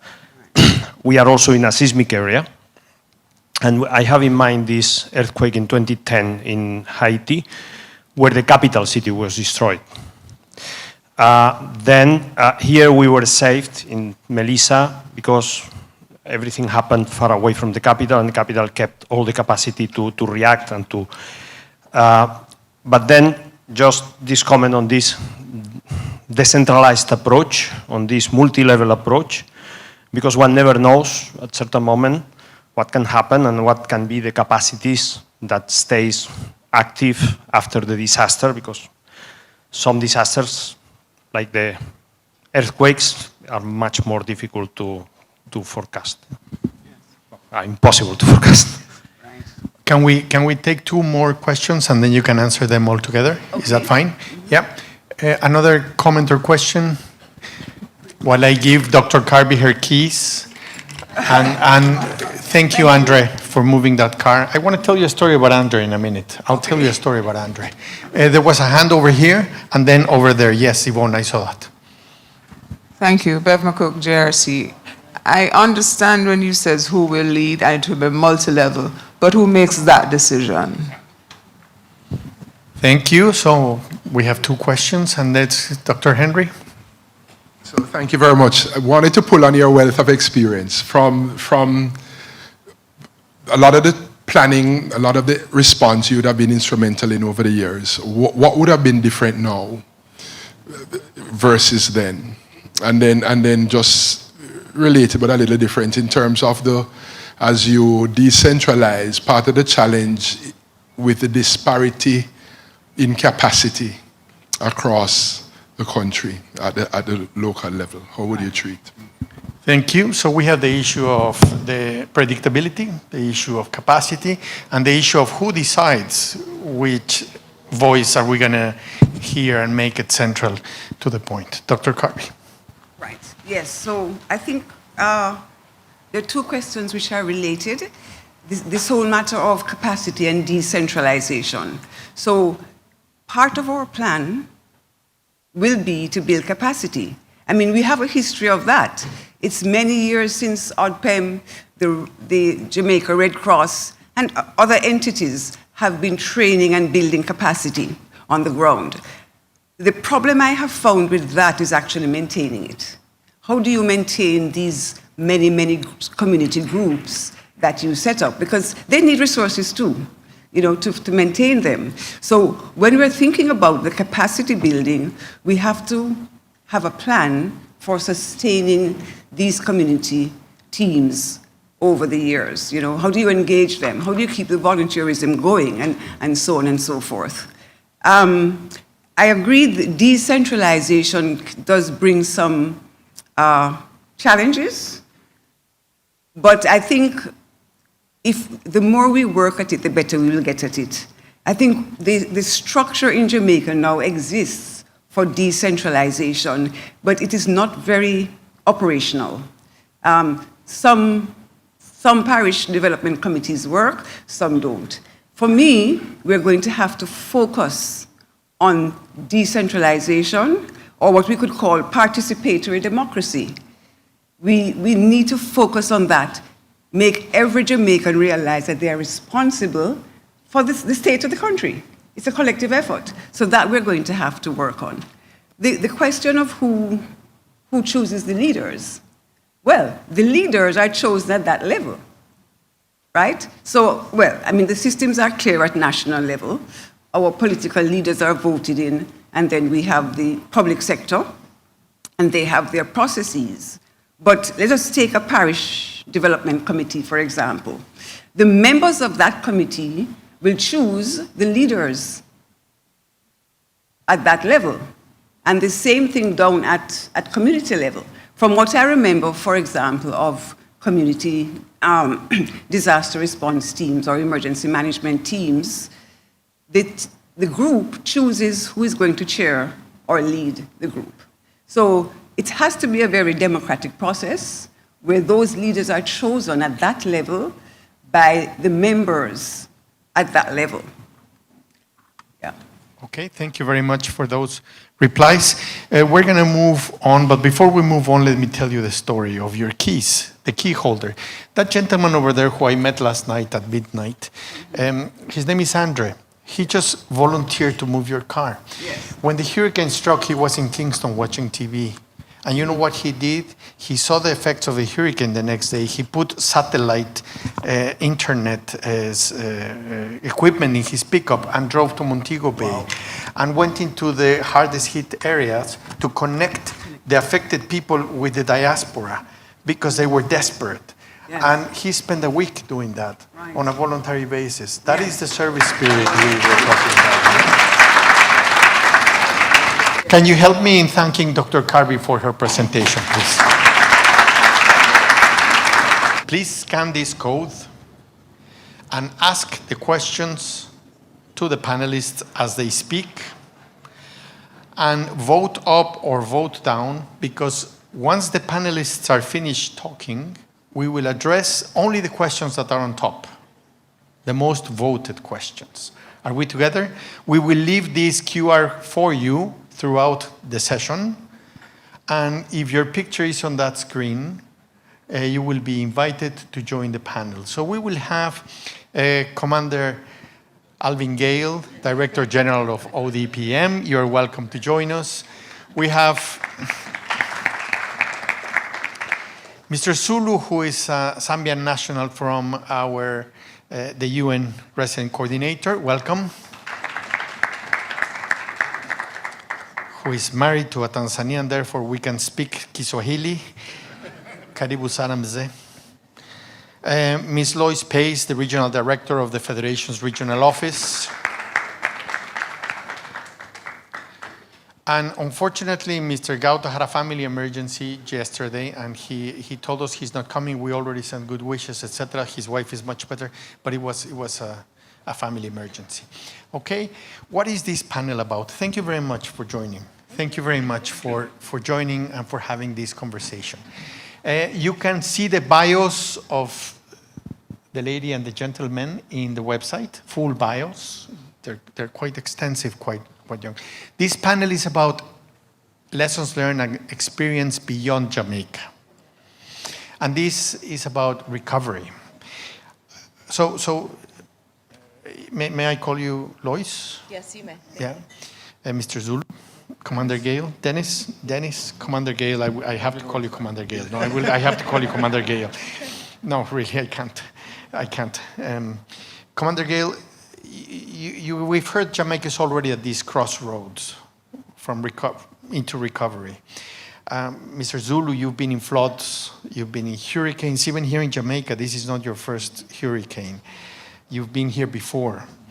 And what can I say, Lois? Not only in the U.S. with your vast experience in playing public service in the U.S. and other organizations, but also around the region, you have a lot of experience. So this session is about learning from experience. And this session is designed for you to tell us what are the recurring over and over elements, lessons that you see over and over, and that we must take into account. So the question is on the screen, but I will read it for you. What are the key lessons that you find yourself returning to most often when countries reach this crossroads? And I'm going to let you start. Whoever wants to start, go ahead. Let's keep it flowing. Rank goes first. Yeah, okay. Well, he's got the mic. I do have the mic already. Good morning, all. So there's quite a lot to unpack in terms of, how do we move from the relief to the recovery phase of life. What I'll start with is the indication that we must continually build on the lessons learned from previous periods. I mean, it probably goes without saying, but if we don't look back at the lessons, we will never be able to constructively move forward. Minister has spoken to it this morning, looking prescriptively at his burial experience and how we're able to transform some systems that were already in place to cause us to have a better effect on the ground during a much larger event. So it is for us now to learn on the lessons, generally speaking. But what I'll say is probably one of the mainstay events is that recovery actually starts very early. It has to start in the initial onset, in the relief phase. Because if we look at our experiences right across the Caribbean, then it becomes that how we treat with the relief actually shapes our recovery process. If you look at even how we treated with Melissa, there were some significant decisions taken around how we treat with the initial relief phase. And that builds on how the recovery will roll out. For example, how we would have treated with looking at the utility matter, various utility matters. Look at how we would have decided, how we clear roads, how we put other systems back in place. Those things go very far away in the early days to treat with how recovery will look on the ground. And it's not recovery, the transition between recovery and relief doesn't occur at a singular point. It has to start early. It's a sliding scale. It's a continuum, however you want to look at it. It starts on day one. What I'll also say as a significant lesson learned for us is that the recovery matters have to be dealt with using verified information, has to be using data. In the early stage, we're a lot tempted to get quickly into recovery without actually knowing the effect of what is on the ground, even if there's estimates that we're looking at. So the importance of your IDAs and eventually getting into things like your grade assessments and your dollars are very important for how we shape the recovery phase. But these things, as I said before, these start very, very early in the day. How do you move from hot meals to hard hats? It's a continuum. I have to look at that prescriptively. And I'll leave it there for now, and then I'm open to questions as we move along. Yes, thank you. So early response shapes and impacts recovery, and we must learn that. Early recovery starts immediately, right? Actually, you ask people, what are you doing? They will not tell you I'm responding. They will tell you I'm recovering. And that's something really powerful. You tell us about the importance of data-based, data, evidence, science assessments that will shape recovery. Not just go for it, just think it through, gather evidence. Dr. Zulu, what is your experience? Yeah, so thank you so much. And unfortunately, I have to speak to you because I think you saw my notes earlier on in terms of what needs to happen. Just to emphasize really that that's a very valid point, because I think sometimes we tend to look at the recovery as a totally distinct part of the response, and therefore there's supposed to be a stage at where we start. But obviously, as Commander Gela said, that we basically share the same thoughts, and I've seen this across the world. I worked in West Africa, Nigeria, different type of disasters, flooding, droughts, and things like that. But one thing that's very clear is that you need to start from the onset. And therefore, if you invest in the response, you're going a long way towards alleviating and shortening the recovery period. I must state this is very important for a country like Jamaica, because as you know, we are only a few days away from next hurricane season. So the earlier we start with the response, the better we'll get towards the recovery and therefore mitigate any substantive effects. I think somebody else spoke earlier on about the fact that some people are still in a stage of response, and yet we really need to be looking at recovery. But I'd also want to take it a bit further than just the response and the recovery, because it's a whole cycle. The preparedness as well is critical. And what I've seen, not just in Jamaica, and I think those of you will notice that because of the lot of work that was done at the preparedness stage, and even much more detailed in terms of anticipatory action, where we had our colleagues from the UN in WFP, pre-positioning supplies and all that in our hub in Barbados, that also helped move to the recovery stage fairly quickly. And that's important. But one thing also that's very critical is, and we've seen this, And Jamaica, I think, is an example of what should be done, government leadership. You must have seen that Jamaica was inundated by numerous organizations that came into the country. How do we ensure that these organizations are responding to government leadership? And this is where the capacities that the government has are critical in order to steer the direction of the response and ultimately recovery in a manner that's desirable to them. As international partners, our role is not to dictate, and therefore we look towards having government take leadership through ODPEM, through the Prime Minister's Office and other relevant agencies. In countries where this doesn't exist, you see partners running around and basically not necessarily contributing to the response, but creating much more confusion, if I may put it that way. But having a system where government is clearly in the lead and takes decisions and able to accommodate all these partners that come in a structured way is critical. And this is where the discussion on coordination is important. Now, the other thing I wanted to speak about, and I've seen this again, and it ties in both to the recovery, and sometimes you see that we tend to lose sight of the fact that rehabilitation of infrastructure is not a recovery of the community. Sometimes we'll keep on talking about roofs and housing, but in those roofs and rehabilitated infrastructure live people. So having a roof overhead does not necessarily mean you've recovered. So we need to go beyond that and support these empowerment programs that help people to get back on their feet. So, and therefore, the discussion about inclusiveness, get people with disabilities, women, youths, children, to be part of the process is important.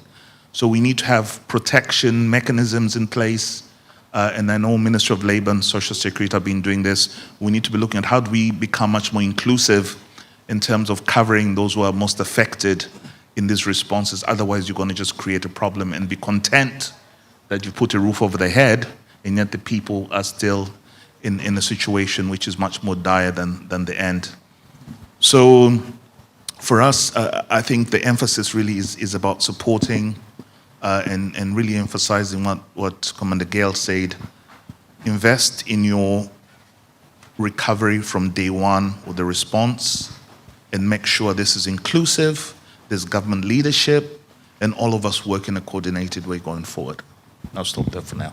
Thank you very much, and also the importance of infrastructure, the non-tangible versus the tangible, that reconstruction is not recovery, and that humans are much more than a body, and that homes are not houses, right? We're not recovering houses, we are dealing with homes, right? Is that more or less what you were saying? And also, thank you for reminding us about the importance of anticipatory action, and not keep that in mind for resilience building purposes. Lois. Yeah. No, thanks for this question. Ooh, I am loud. Hi, everybody. Sorry, it's my Americanness. So I'm grateful for this question. I'm also grateful for the challenge of going last because I get to try to come up with something different. I really am struck by some of what was said just now, obviously, but also what was said earlier. And there are a few points that come to mind that I've been trying to keep track of. So one is this idea of, obviously, yes, response linking to recovery and resilience as, I don't even want to say a continuum because that suggests sort of a linear approach, but it's iterative, right? I mean, it's just like everything, everywhere, all at once. And specifically, what I think we've all learned in these types of emergencies is the need to really ensure that whatever we are building forward, not building back, is truly additive, is truly, I don't want to say innovative, but really is going to change the game. So what do I mean? Some examples of this. We saw in Mexico, for example, that as we were trying to work with the Red Cross there and government authorities there to respond in the wake of the more recent hurricane, the early warning systems really needed to be revisited because they didn't work entirely as designed. I mean, in one case, people went to bed with one warning and they woke up with a disaster on their hands, right? So what do we do in that case? And I think we heard authorities speaking this morning about some similar examples when it came to some of the communities out west and how we can truly improve on those systems. But it requires not just this idea of improving on them, it requires truly bringing in the companies and the ministries and the authorities responsible for those improvements. I see a similar example with buildings, right? And yes, houses are not homes, and so it's more than just building. But we do focus a lot on shelter. We have heard that that is a major pillar of the work of the Jamaica Red Cross, of the Jamaican government. And yet, we know that it's complicated when it comes to rebuilding. Let's be honest about that, right? We know that there are questions, issues all over the world, not just in Jamaica, with regards to land, informal settlements. You know, we gotta really dig into that tougher stuff. It's great to have these objectives marked in plans, but I think where the rubber hits the road is where we've all kind of faced or encountered some of these challenges, which is, we have to sort of work through the legislation and regulation or some of these more parish and other committees and expectations regarding how things are truly built back in a way that is community driven, in a way that is accepted by people who really feel and are the owners of these structures, of this land, and ensure that that is all done in a way that's responsible, right? In a way that truly is life-saving, economy-saving, and the like. But that's, I just kind of wanted to go there with this because those are the things that those are the lessons that I've seen just in the year I've been with IFRC. And, you know, of course, going back decades, lessons I think we've all encountered in the various places where we've worked, whether the Americas, Asia, Africa, and beyond. I would say similarly, there's a real lesson around this idea of trust. Great, trust, community, yes, yes, yes. Obviously, this is something that's going to be very important to the person representing Red Cross.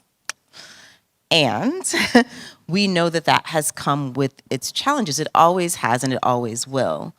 And one very poignant example for me is the way that information is moving between communities. And it's one of the reasons why we are so insistent in our network to have people who know communities, who are experiencing these emergencies themselves, really be on the front lines as messengers, as movers of resources and of programs and responses or recovery. Because there is a real, I mean, we saw this with COVID, and of course I'm quite biased because your phone hears me talking, I think. This is why I'm so paranoid. But I played this pretty significant role in the COVID pandemic, and I think we all lived through something that was really hard for us, partly because of the way the information moved through society, and because we are still sort of recovering from that very real misinformation. It's something that's affecting disasters as well. And we heard it in the sort of coming of Hurricane Melissa, and I think Jamaica did a very strong job really ensuring they were getting ahead of those messages. But there's also outstanding messages around recovery, what should be happening, how long it takes. I mean, we know these things take time. We know because we've been recovering from barrels still in the wake of Melissa, but how that's communicated, right? And what gets put into the space so that there isn't a vacuum, so that sort of the misinformation doesn't take hold is also really important. So just as we talk about trust in those messengers, I want to have an honest conversation about some of the other challenges that we're facing as, you know, who we consider are the trusted authorities, but really outside this room, I think we run up against some of those challenges. It's one of the reasons why one of our most recent reports in the Federation was around misinformation. You know, we put out an annual report on disasters, and we weren't actually just showing the trends of disasters. We were saying, hey, this is what we're up against when it comes to the comms challenges. So I just really wanted to pinpoint those pieces as, you know, two principal lessons for us as we're entering the next season here. Thank you. Amazing. Thank you. Yes, wow, you know, the misinformation, right? So it's quite amazing, and it's not going to get better with the AI, and So yeah, that's something that we need to be very, very mindful of. From what you've heard each other say, what caught your attention? What would you like to highlight? What would you like to ask each other, even maybe? I leave the mic to you guys. Yeah, I'll go first. Volunteering as tribute to. So I'm really glad to be up here with my brothers because I think it points to what we talk about as the importance of collaboration across the sector, and I think that's another really important lesson for us. I have to say, coming here in November, I was really encouraged by the level of collaboration that was underway, by the ways obviously the government was, working to rally all of us and to steer all of us in this space. But frankly, really pointing to UN and other colleagues who, there was no question of, I think, how we wanted to contribute to the needs here and how we recognize the need to be all hands on deck and for the long term. And that's not something that always happens readily or easily. I also want to sort of acknowledge that I think it's assisted by us having these relationships outside of this particular setting. So we were just out here talking about Haiti and Cuba and other examples. And unfortunately, we have a lot of experience now, right, just in this region alone coming together. And I think wherever we can really demonstrate this level of partnership and sort of model it for other settings, I think we are collectively greater and better at it. So I just wanted to really just thank both of you and your teams for being so committed to true partnership and collaboration. And I know that I am someone as a regional representative, I am always sort of spreading this gospel of collaboration wherever I go, because I know that our work, our roles are facilitated and more successful hand in hand with people on this stage. Yes, am I supposed to ask the question or just say whatever I want to say? Okay. The latter, sir.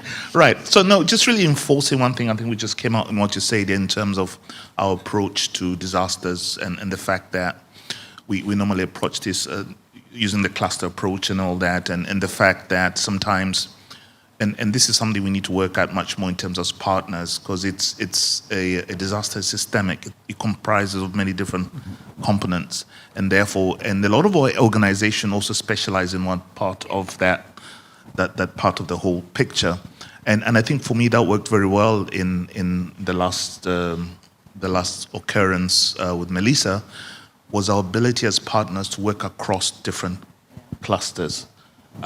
So that if you're dealing with water, there's also an issue tied to shelter or an issue tied to food and things like that. And I think that's what we should be encouraged.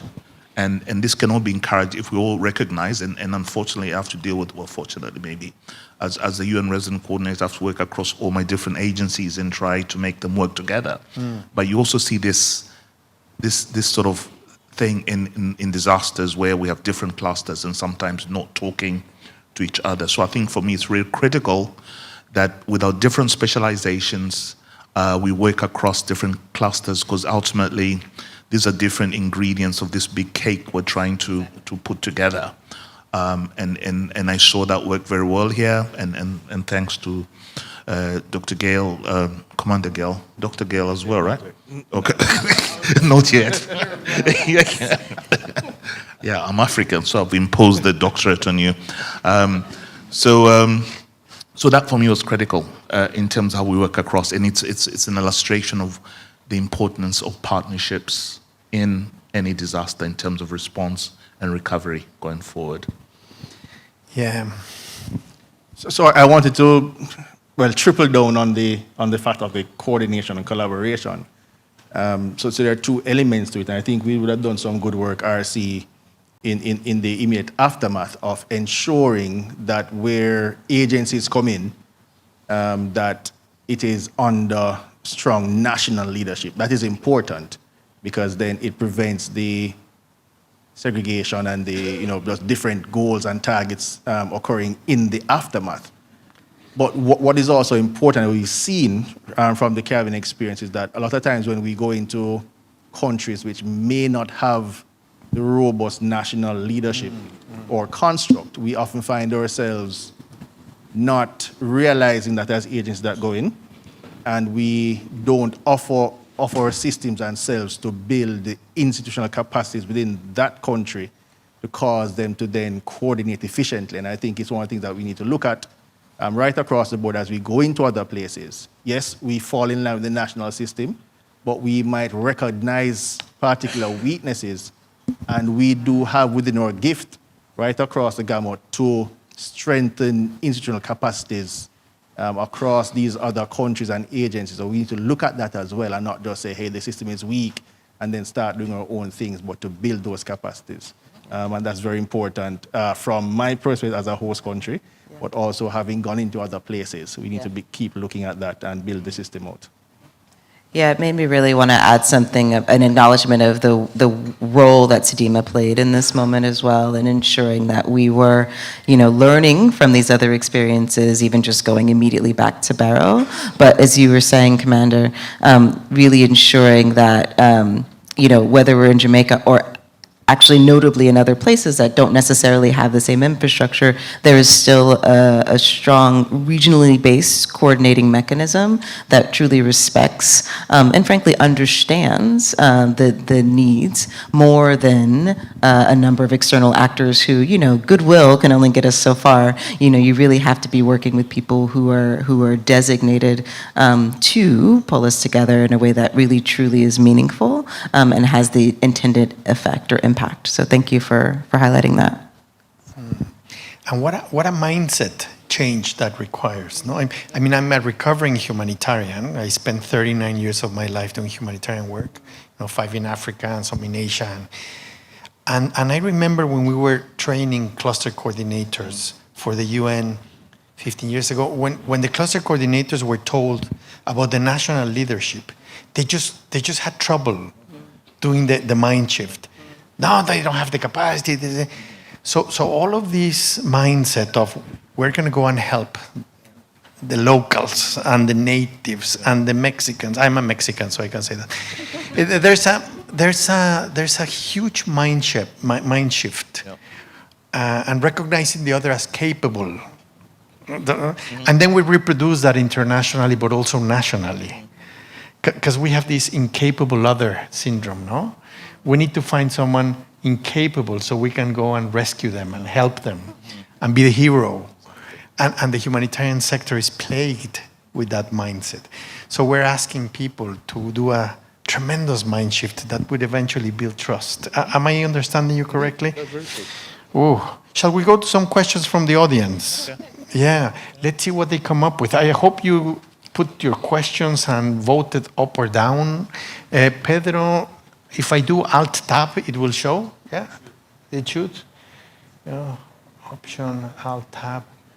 Can you help, please? And we're gonna address the most voted ones in the Slido platform. Pedro is fixing that. And if they are addressed to you, please answer them. If not, you can volunteer to answer, and you don't have to answer, okay? You don't have to answer. Okay, so the most voted one is, how is accessibility to critical resources beyond, it has just gone up. Okay, this is time to vote, this is time to vote. I see 6, I see 7, I see 5, I see 4, I see 3, I see 1. Let me give you a few seconds to vote. Okay, Jamaica has a strong DRM framework, but enforcement remains weak. What measures are being implemented to strengthen enforcement and accountability? And none of you are obliged to answer. The floor is open to you to give your opinion. Mr. Zulu is very gently volunteering. The commander, we saw what you just did, Mr. Zulu. So I think that one falls squarely in my lap. So yes, Jamaica does have a very strong DRM framework. I think the word enforcement, I probably have to dig down and look at it a little bit more in terms of what the question, the term enforcement was being used against. But what I probably think it is saying is how effective is the system. So there's a continuous process, obviously. We'll definitely start with our after-action review, looking at the last major incident to see what were the gaps, what things can we build on to go forward. There's also some significant work around the looking back at our own legislation. Were those gaps in there that caused some of the ineffectiveness? Look at how we can seek to change that. But also, we have recognized in the immediacy of Hurricane Melissa is that right across the structure, national, parish, community, the capabilities across those systems remain uneven, and that leads to significant differences in how we're able to respond as the collective. So one of the big things that need to occur, and we have started, is looking more prescriptive at how do we enhance the capabilities right across the national system, ensuring that it is all in sync, so that when we have an event, the triggers can be made in the order they're supposed to be made, and that the expected outcomes at the end of every day are what we expect them to be, and not just national trying to stranglehold even down to the community level. That, I believe, is one of the greatest gaps we have in terms of making that system fully functional, and we're actively looking at it, and hopefully be able to remedy all of that long before we have another incident, probably in 2050. I'm hoping for the next incident. I don't know. So hopefully, hopefully have keep a it long far away. runway. Keep it far away. Keep it far away. But that is important. Training at all levels is very important for us. But we've also found, we keep mentioning the last mile, somebody brought up earlier about that last mile part of the communication gap which exists. We're also looking at how we're able to treat with getting that early warning trigger, and then the actions on the early warning down to the very last mile where it's needed. So we're looking at those mechanisms to see how we can rectify those. And I believe if we're able to conquer the 3 or 4 things I mentioned earlier, then the system itself becomes more effective. And then there are other matters not to treat with, things like, the building codes and adhering to them, and those other structures which, other arms of government are actively looking at how we should treat with those as well. Okay, Mr. Zulu and Lois, I'm going to ask you to also comment on what you've seen in other countries on this issue of accountability and enforcement.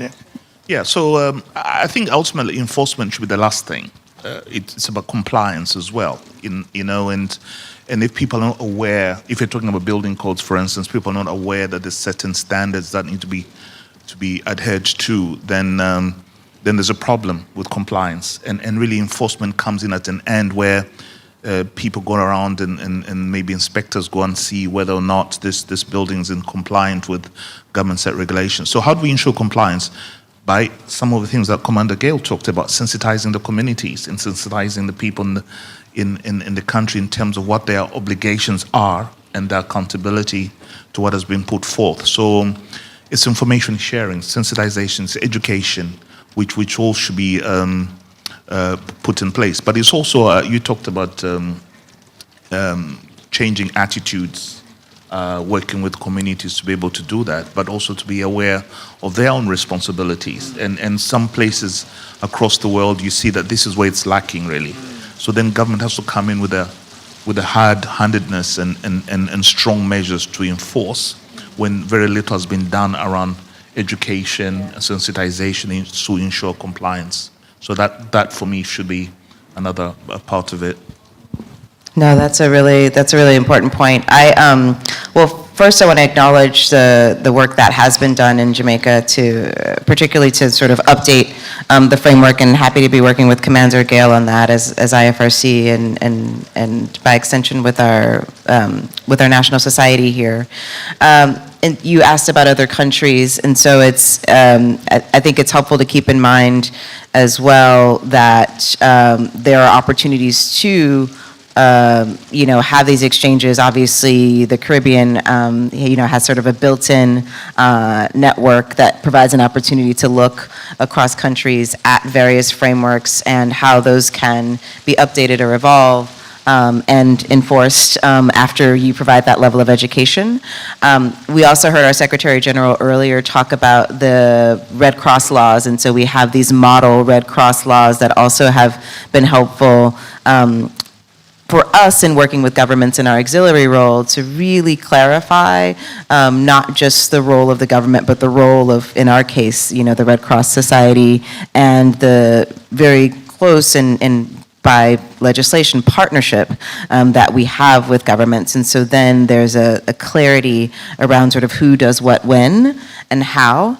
I think the last thing I'll offer, again, just pulling from global examples or experience, is this very real and active negotiation for a new treaty on disasters. And that's something that we're very much looking forward to at the Federation as yet another opportunity to learn across governments and countries how better we coordinate this work, how we think about the allocation of resources in the aftermath of disasters, even before disasters strike, and then importantly, how we ensure that communities themselves reap the benefits. And I want to thank again the government of Jamaica and the Ministry of Foreign Affairs and Trade for co-hosting with us a session on this for the Caribbean just a couple of weeks ago. I think we talked about the development of this treaty and the opportunity to really inform that work because over the next year or so, because again, these are frameworks that then can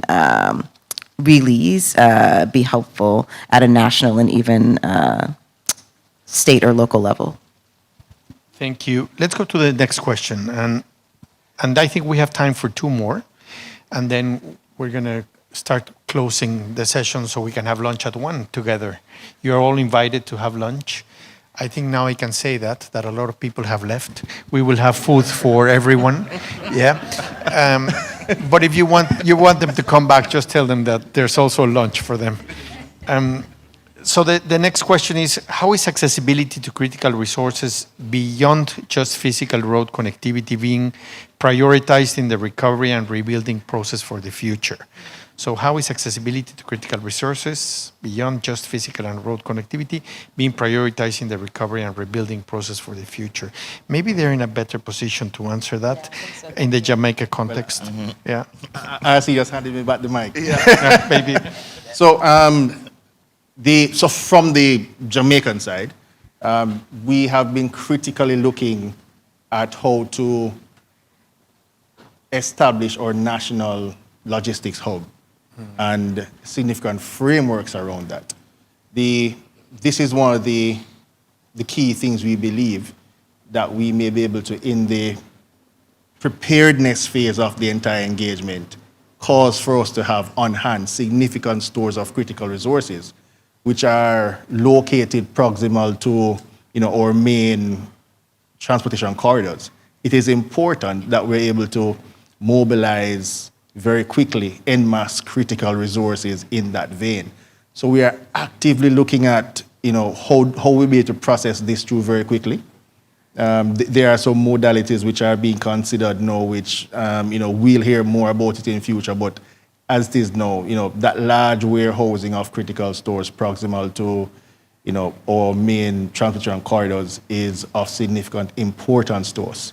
Not only for Jamaica itself, but looking at Jamaica as the sub-regional focal lead, we will need to also have critical stores not only for us, but for those other 4 countries which are involved in that mechanism. So that is underway, and hopefully, within a year or 2, we'll be able to accomplish that.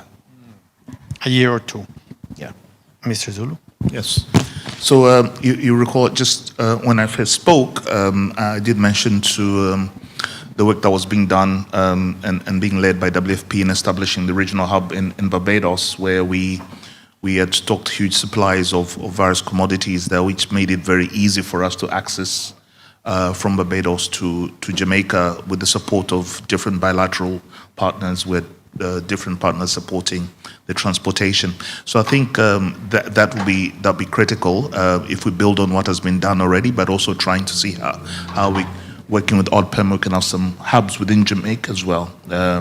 And this was done actually during the response where different hubs were set up in the areas that were affected, so that you facilitate quick access to these goods for the people who are most in need. So I think that's a critical one. We're getting the supplies very close to the area that was most affected, and we will continue working as the UN through our agencies such as WFP to strengthen this capacity, and not just for Jamaica, but also for the whole region in case that's needed. Thank you. Okay, the last question here. Can we move to the last one? This is the time where you can vote. If you don't like the question we're going to address, vote up or vote down. Okay, 3, 2, 1. When it comes to data, how was the governance of information collection thought and implemented in deployment of the post-Melissa relief? When it comes to data, how was the governance of information collection thought and implemented in deployment of the post-Melissa relief? Oh. Yeah. I mean, I'll just speak before I give. Yeah. I think data is a very critical part of the whole response, and maybe this is where we need to improve in terms of partnerships, because I think there was a lot of work around, and we saw this in Burl and we saw this in Melissa. A lot of us running around to collect data. I think that we need to find ways, and our government has been working towards streamlining the process, and the establishment of the NEOC actually helped quite substantively in being able to pull data from different parts and make it available to the wider audience, which was ourselves who use the data. But I believe that there is a need to strengthen this and really think through how we can again using AI now much more rigorously, see how we can generate data rather than spending each minute spent in gathering data is each minute wasted on providing relief to those who need it the most. So we need to be working towards strengthening that. But I think also what's important is trust. You talked about trust earlier on, and I think I'm protected, Commander Gale. Right. I think there's need for trust in terms of sharing data, because ultimately it's for the good of the people. And I must say things have improved, because previously, government has its own regulations around confidentiality and protection of data, and sometimes that may delay access to certain pieces of data. So hoping that, and I think we built the trust between ourselves as partners to the extent that certain pieces of data can be made available to partners without necessarily elongating the process of signing documents to ensure that the various protocols are adhered to. Well, I didn't realize you were I was jumping in for you. But I don't know if the question was getting at this, but there is, frankly, such power and an opportunity, frankly, a responsibility for us to use this data, not just to protect the data and not just use it in the current context, but ensure that it's something that kind of lives on, that we learn from it. I mean, if you talk to anyone who's been affected by pretty much anything, they're like, hey, if anyone else's life can be saved or made better by me sharing this with you, then I want that to happen. And so we try to keep that in mind, I think all of us, but we have our global database, frankly, when it comes to disasters. And so even, it's especially thinking about just the magnitude of Hurricane Melissa, the fact that it reached speeds and destruction that we've never seen really anywhere at any time.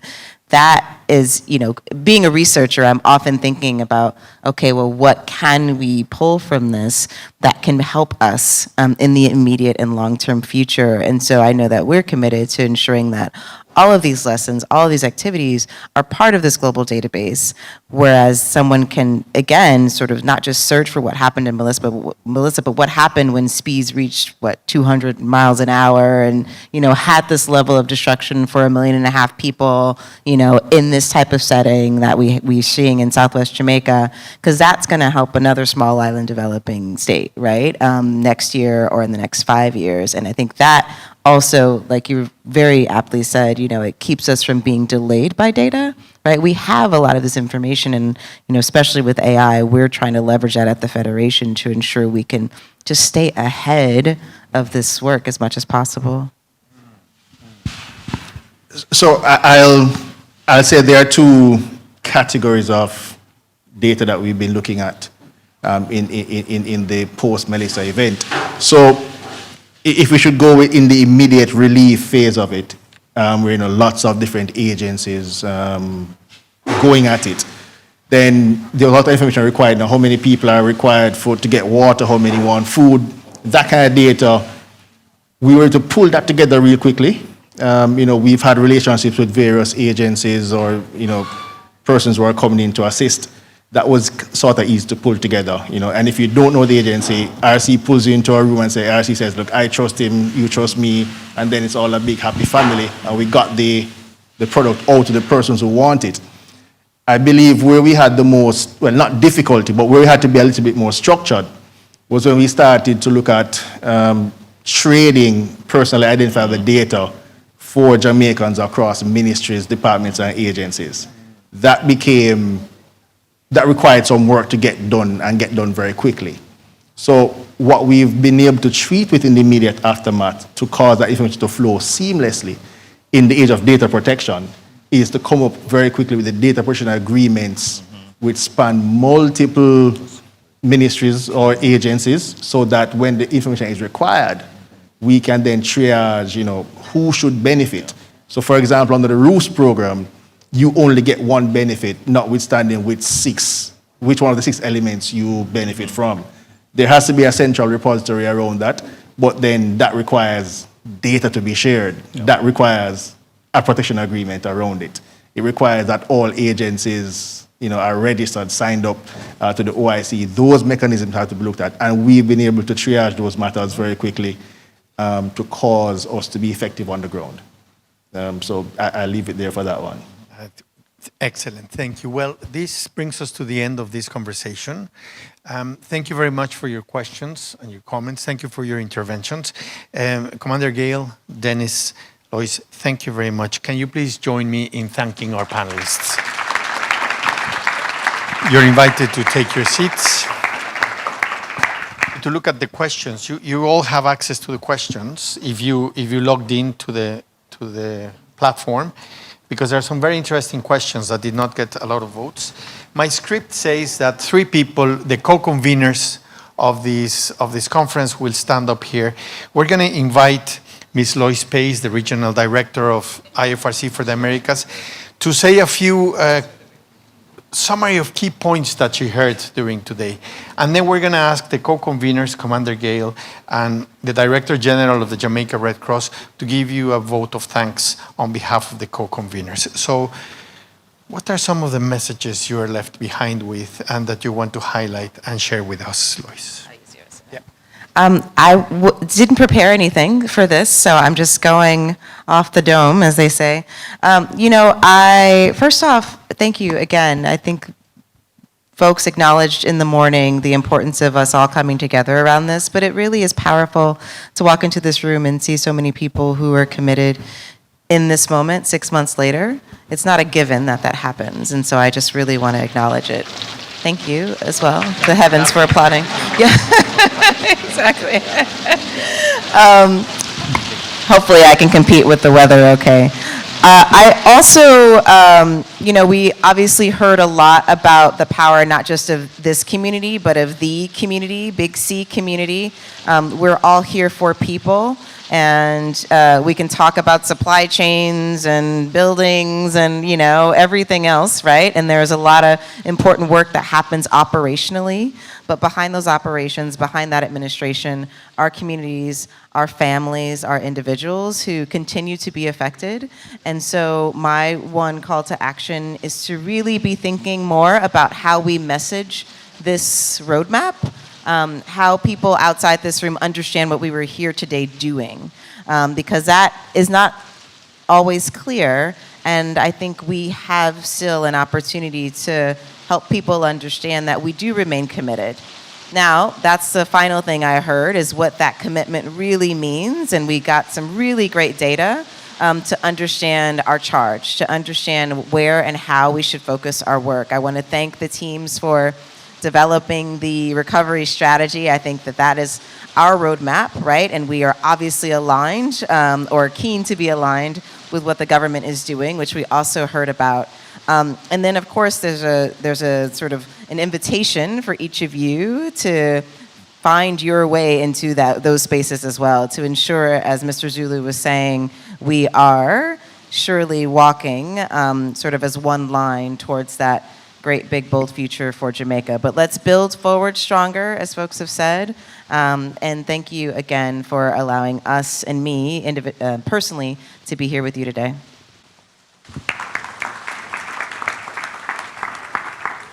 Thank you. Yeah. Yeah. See, right when I finished. The messages come in all shapes and forms, right? Sorry I didn't read that message before.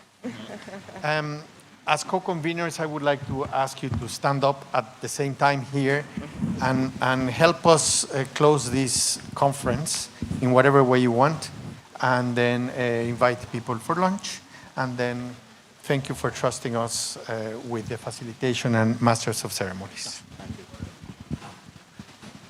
Okay. We have come to that point. A point that is kind of tiring. We say, you know, we've been at it, but then it's a point where we're saying, yes, we have arrived, we have done so much, we have shared so much, we've worked so hard together, and now we have a roadmap as to where we're going. But I'd like to steal the opportunity of saying to all of you here a sincere thanks and appreciation from the Red Cross family. And I say the Red Cross family, meaning the Jamaica Red Cross and the International Federation of Red Cross and Red Crescent Societies. Whenever we are faced with challenges, we do not take on a spirit of fear and saying, how are we going to get through this? No, we take on a bold spirit and we say, our 91 brothers and sisters are going to see us through this, and they're going to help us through this, and they have never failed.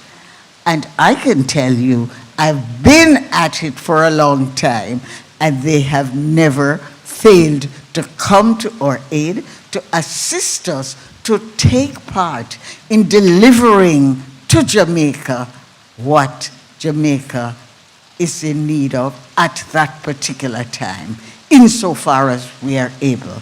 We want to really say thank you, thank you, thank you. So now I will read the official thank you. So, so this is to express our deepest gratitude to every one of you who made today possible. You have joined us in this room, and it says to us, you have the interest, you have the will, and we thank you for that. To the government of Jamaica, we thank you for your partnership, your trust, and your unwavering commitment to Jamaica's recovery. To our Secretary General, he stepped out, and I will just quickly tell you that this is the usual Red Cross fashion. They squeeze every ounce of work out of the time. So he's not here right now, but he's having meetings all over with different members of government. So that is the usual Red Cross. Don't think you're going anywhere and you're going to be nice and easy and relaxed. They work you to the death. So we thank our Secretary General. We thank Lois for being here with us. You know, now she's family. She pops in and pops out anytime out of Jamaica. Your solidarity with Jamaica has and continues to be a source of tremendous strength to us. To our distinguished guests from the Diplomatic Corps, the United Nations, the development banks, private sector, and other, and our partner national societies. I remember seeing people from Guyana and Grenada, or Red Cross partners there. Your presence here today is in itself a statement of commitment, and we do not take this lightly. We know that whenever there is something for us to share, we're sharing it and we're working at it together. To the people of Jamaica, particularly those in the parishes most affected by Hurricane Melissa. And here I want to pause to just say how our volunteers out there, many of who were themselves affected and or lost their roofs, they did not spare any time in coming out despite what had happened to them and getting out into the field to help other persons. So we want to say an extra special thank you to those persons out there, as well as the others who are not volunteers, but who are partners who have been affected and who are working with us to get aid for themselves and their families. What we have discussed today or done in this room has been done with all of you in mind. It was done for, because of, and especially for you. We leave this meeting, this conference, not with conclusions, but with momentum. The conversations that began will continue. They must continue. And the Jamaica Red Cross commits to keeping the flame alive. Together, we can do it. All right, I think DG will tell you that we are joined at the hips. So I think she might have taken some of my notes. But so it really only leaves me now to, on behalf of the government of Jamaica and the ODPEM, to thank the Jamaica Red Cross and the IFRC for their continued support and partnership, and for being a trusted auxiliary to the government of Jamaica. As Yvonne said, together we'll go far. And I want to thank you for your continued commitment to Jamaica and the leadership that is provided through the Jamaica Red Cross and the International Federation. The government of Jamaica really expresses to you and your team that we could not have done it without you by our sides.